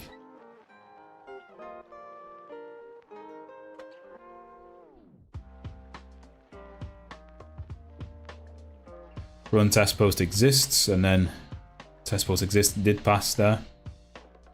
But what didn't actually pass? I don't understand.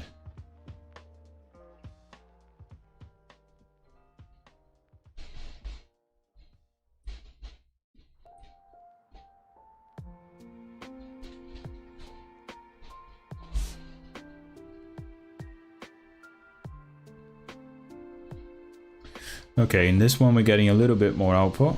Panic recovered. So we have one failing on the pipeline already, so if fail test index ping. We have quite a few failing actually, which is interesting. Oh, this is not good, not looking good. So these are all the system tests that were kind of failing. Is this what's going on here as well?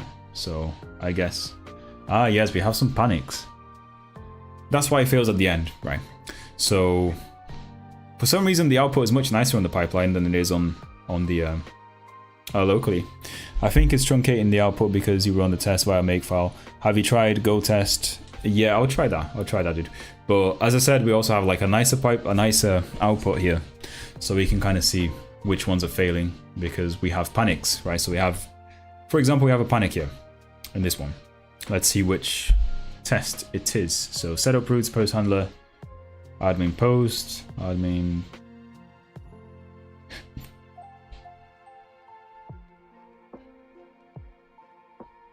Line 53 is failing in this one. Right, so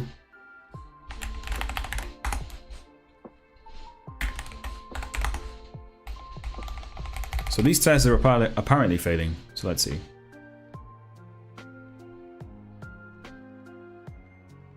Okay, yeah, no, it is actually panicking. Let's see what this test is actually doing so we can figure out, because to be honest, this test failure is probably related to all of the others as well. So if we fix one, we can fix all of them.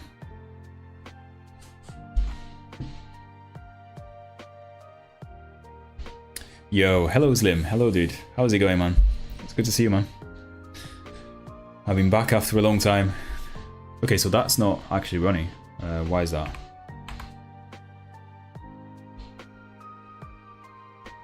Long time, where you been? Dude, I've been taking a break. I've been taking a break because things were too much. So I decided to basically have nearly a month of not doing coding after work and just kind of relaxing and putting my head back into place. Which is something I kind of, as I said at the start of the stream, I recommend everyone doing once you feel like it's getting too much and you're a bit too stressed. It's worth just taking that time and doing other things other than staring at the computer for like 10 hours a day. So right, so what are we doing here? So Jason Marshall. Amen. Yeah, indeed, man. Indeed, yeah. Okay, so serve HTTP doesn't work. Why is that? So what is the code? 500.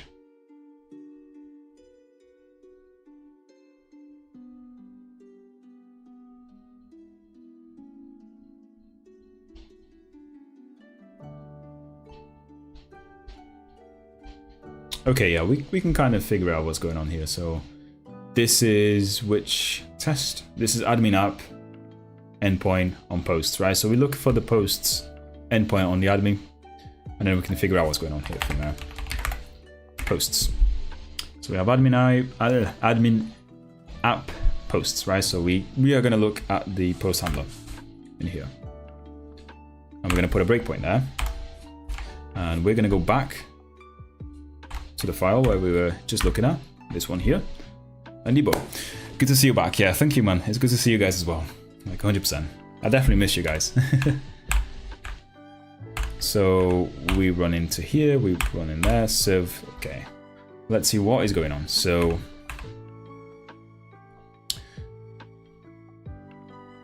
this is an empty map, right? Yeah, this is an empty map for the Lua plugins.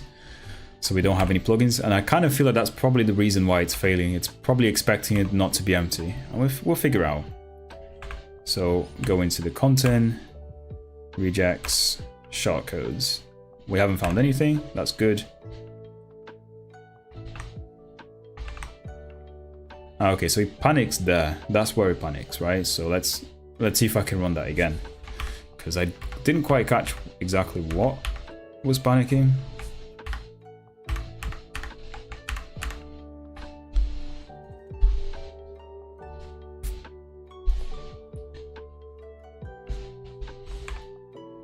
Okay, so we do that.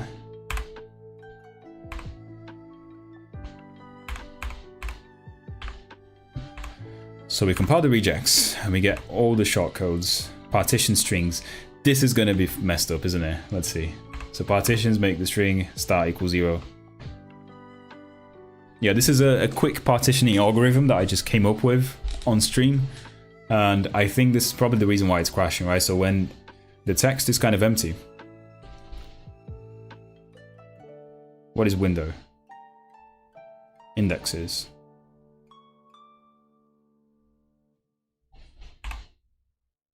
Partitions append. Ah, there you go. So length of text is 0, and that -1 is going to give me an error right here, right? So a very quick fix for this would just to be very lazy and do something like, you know, if length of text is 0, we're simply just going to return nothing, right? So return, and we have to make string 0. Or simply, can we just do this? So yeah, that works as well, doesn't it? Yeah, and I think this is how we fix everything. Well, let's see. We found the error. So make tests. I mean, something still failed, 100%. In this file here. Line 50 on system tests.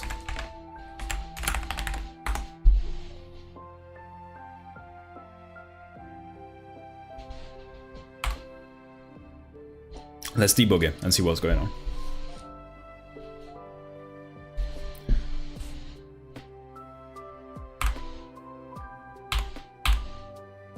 Don't forget to like and support the channel, guys. Yeah, thank you, Slim. I've been saying that all the time, though.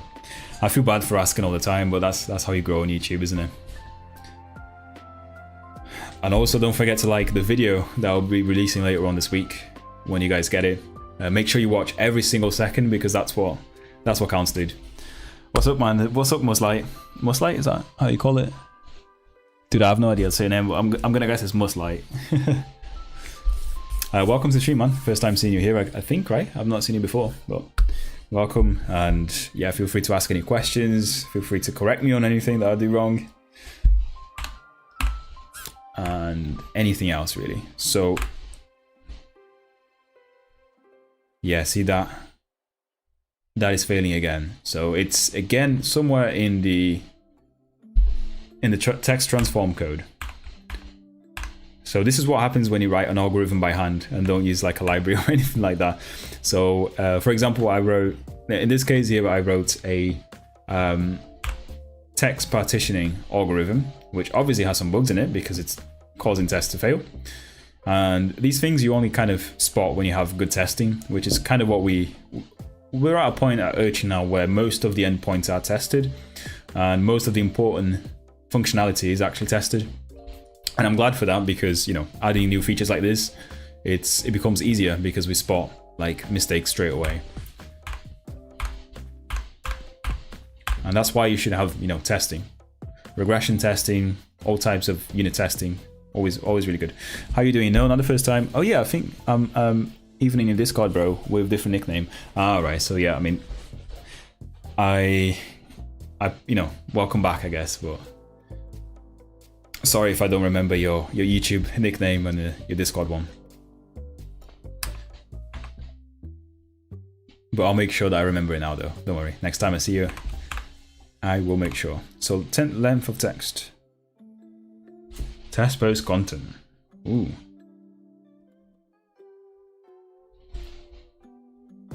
Wait a second. What? What is this actually doing, and why is it finding this? So regex compile, find those strings in the content.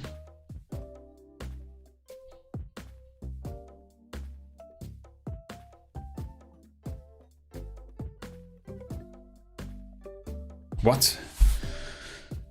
How is this regex actually finding something in the content? What? So shortcodes, content and shortcodes. Let's go back in here and see what's going on. So length is definitely not 0. Partition start is okay. Length of text. So the start is gonna kind of get the text from 0. Ooh, sorry about that. See, I keep bumping into this this keyboard camera, and I apologize for that. So, what is this actually doing? So this is getting from the start to the length of the text -1.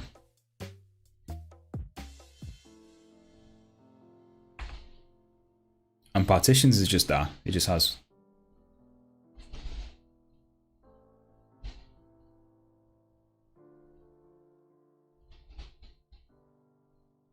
And there is definitely a bug here, now that I realize. So this will append partitions and then the text from the start to the end. I think this is just so I include the last remaining partition or something. I'm gonna ignore this bug for now and see where else it fails. So we have a string builder here, and we go for all the shortcodes, which are 0, so it shouldn't go to that one. And we write all the partitions now.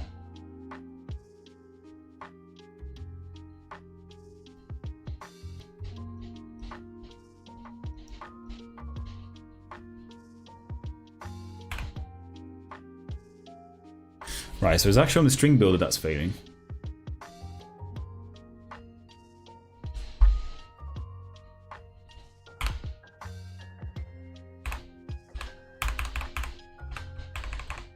But why? Why is that failing? So write string partitions +1. So I is 0. Ah yeah, another bug here. So when the text is empty, or when we have only one partition. Ah yes, there you go. I remember this now. So we thought we are guaranteed to have +1 than the number of shortcodes by the algorithm. Well, this is not guaranteed though, is it? This is clearly wrong, and clearly a wrong assumption made by me. So I'm gonna have to kind of figure out what's going on here. So the idea was to find all the indices for this regex, and then partition the string. So if we have something like, you know, if we have some post content here, some post content there, and the remaining of the content here, remaining of post content. If you want to ensure better test quality, I'm guessing you're about to finish that, so I'm going to let you finish. But yes, that sounds good. That sounds good. Yeah, so the idea is like to partition these things out. So like we get the index of this one, and then we save this to an array. That would be like the 0 index. And then that will be the shortcode, and then the rest of them that will be in the second index of the algorithm. Infra will test the HTTP. Service will test the business logic. What do you mean, Slim? I still don't get it, dude. So infrastructure will test the HTTP. Is like are these libraries or something you're suggesting? I feel like you need to expand, dude. I'm stupid.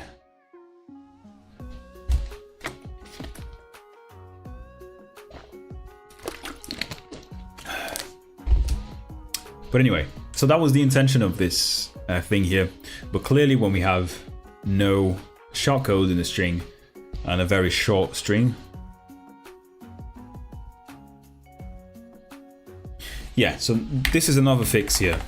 So this is valid. So we are guaranteed to have the length of the shortcodes +1. If we have shortcodes. If we don't have shortcodes, then we have nothing. So this should really be something like, you know, length of shortcodes. Here, if that is equals to 0, then we simply return,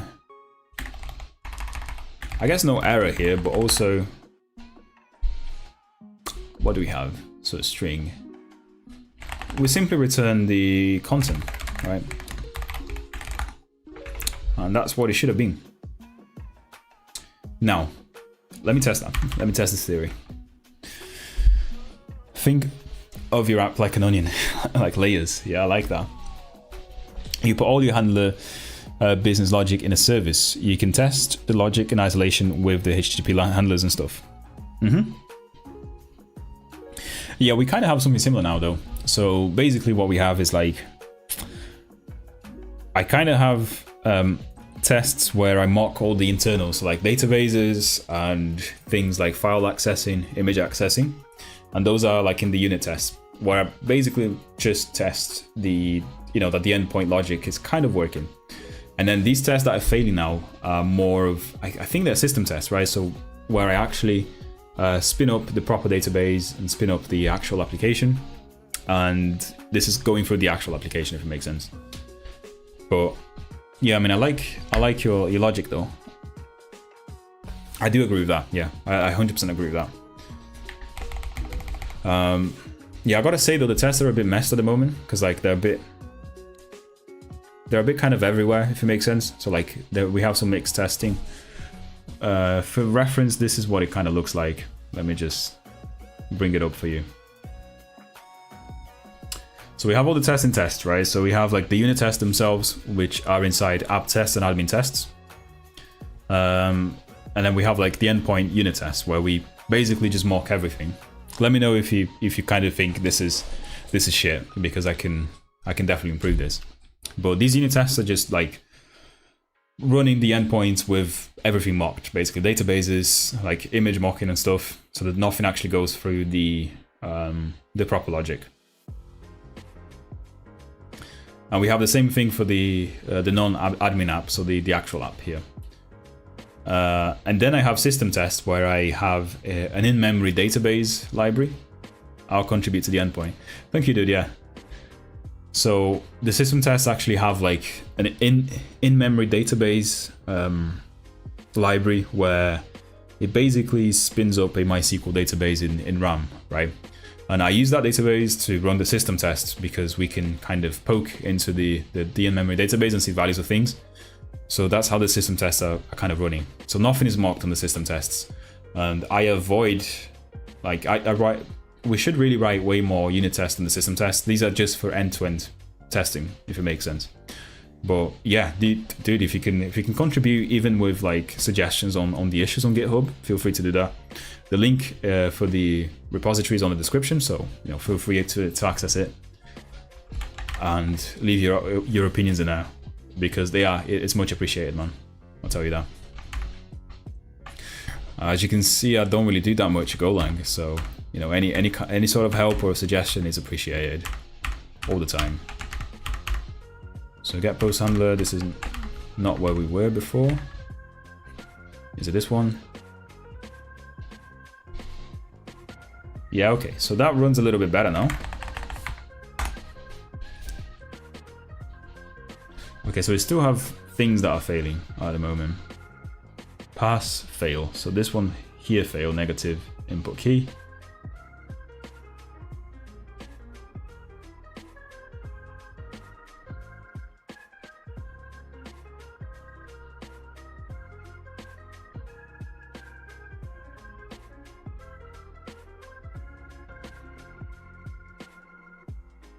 Are there any more panics or big panics anywhere? So there's one here, I can see already.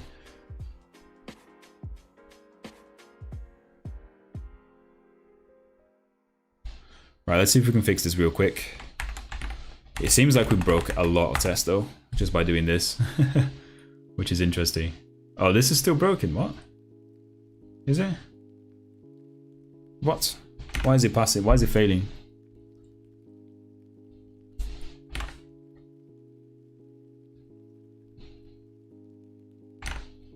I'm so confused. What's going on here?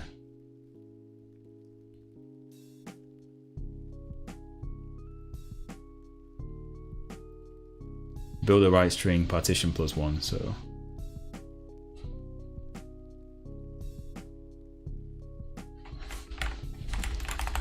This is the line it's failing on, so. On right string, right? So it's gonna be. God damn it. So apparently we still fail on the right string somewhere. Like one of these here. But it shouldn't be going there if there's no partition, so I'm still a bit confused, to be honest.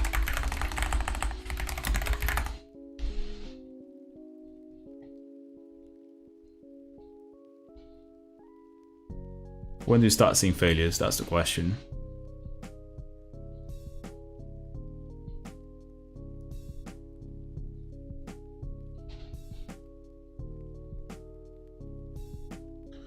So this one here fails, definitely. And it fails because, I guess we'll figure out. Wrong search bar, there you go. Good, so this one actually also fails on the debugger. So expect it, we're getting 200 on this. So test index failed to get posts. Why is that? So if we have a database mock here, which for the get post handler is returning an error all the time. Oh my god. Then for some reason it returns a 200, which is interesting, isn't it?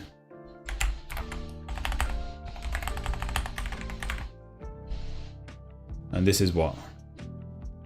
This is the actual app tests, so home handler is not working properly, and we got to figure out why. Let's run it again and see.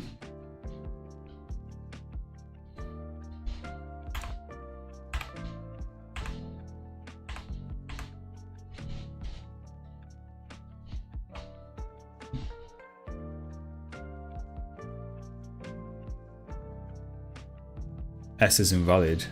Oh, what the hell? Limit and offset. Okay, so we return that. Fine.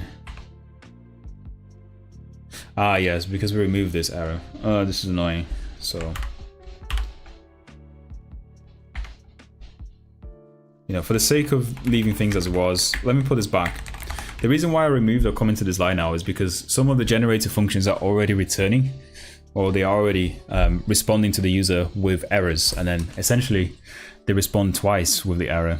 So I'm not sure how the HTTP protocol works, but it would be nice to just return one single error and not two of them.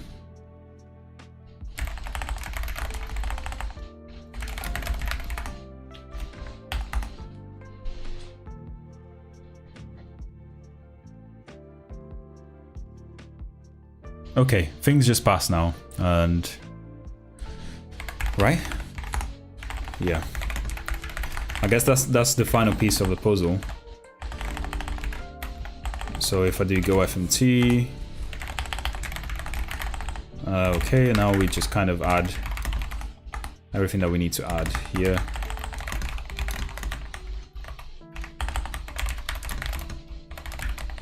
Meaning tests.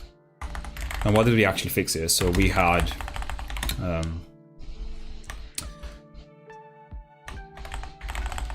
added the default internal 500 error when the HTML generator functions error. What else did we do? We also fixed some bugs with the partitioning, string partitioning algorithm. And I think that was it, right? I think that's everything we added. So hopefully, you know, if we just do go test like this, things will just work fine. Yeah. Is it race? What's the race condition thing?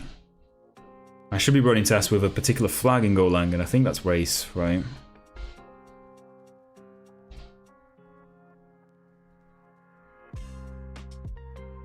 It would be interesting if we had a race condition somewhere. In fact, we managed to avoid any multi-threading primitives until now, because we haven't needed to work with multiple threads. I think Jin does all the work for us automatically in terms of multi-threading. But eventually we're going to have to like work with Go routines and channels and stuff, so that's going to be interesting. Fuck, Jesus Christ, the race flag just takes a much longer time than normal testing, doesn't it? What is he actually doing? Well, I guess it makes sense, because race condition testing will involve kind of plugging into the binary itself with, you know, something like address sanitizer or thread sanitizer, or the equivalent in Golang, and those things do take a lot of time. If you've done that in C++, you know. Hopefully, our pipeline should be passing now. Let's see. So if we go to actions, we go on the shortcodes, we are building now. And I think this is going to pass, so I'm going to probably leave the stream soon, given this passes. If not, we'll continue to work until it's done. But yeah, no, just as we wait for this, it's been nice coming back. It's been nice having some of you like plug into the stream and watch me and actually talk to me. So yeah, thank you very much for watching today's stream. And if anyone has any suggestions or anything that they want me to kind of explain or work on, or the languages or a particular project you want me to kind of watch out for, please feel free to go on the Discord. Again, the Discord should be on the description, so there's a link to the Discord website or the Discord channel. Join that and then send me a message. I tend to check it every day. Sometimes I have been kind of absent from Discord as well in the past few weeks, but I've installed it back on my phone, so I've got I've got the notifications on all the time. So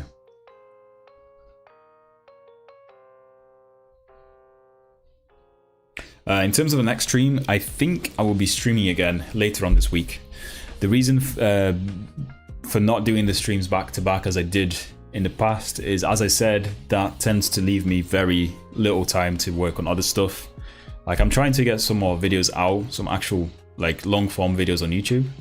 When I say long form, I mean like 8 to 10 minutes, 10 to 20 minutes max. And those tend to take a long time because you're kind of writing scripts, you're kind of researching code, you're writing code for the videos sometimes. In most of my videos, that's the case anyway. And that process does tend to take like a couple of weeks if you have nothing else to do, or maybe you can do like 1 or 2 videos a month overall if you're properly focusing. And then things are working now, which is good. So, that's the reason why I'm kind of scaling back a little bit on the streams, and I hope you guys understand that. And I also don't want to lose my mind every like couple of months or so. But yeah, I mean, we've managed to refactor some of the code. We have kind of rebased it onto the current main. So I'm gonna probably get Al's suggestion here. So Al, if you're still watching, dude, and if you have some time, take a look at this and see if you agree with all the implementation here. It's 17 files is quite huge. I will try and add some descriptions here on the PR, so if you guys wanna suggest anything, feel free to go on the PR as well. I'll leave it up for a few days until I'm happy with it myself. And yeah, I mean, the shortcodes should be supported now, like fully. I'm here, I'll check it out. Yeah, no worries, dude. So again, Al, there's no rush. I understand that this is a hobby for all of us, but it's nice to get some opinions that are not just myself, because I don't want to overcomplicate things, and I feel like sometimes I write overcomplicated code if no one's watching. But yeah, anyway, thank you guys very much for watching, and I'll see you guys next time, and I hope you all have a good evening and get some rest and make sure you've got your energy tomorrow. I'm gonna do that myself. I'm gonna kind of have a drink now and then fall asleep soon. So yeah, anyway, I'll leave you guys here, and bye bye. Thank you.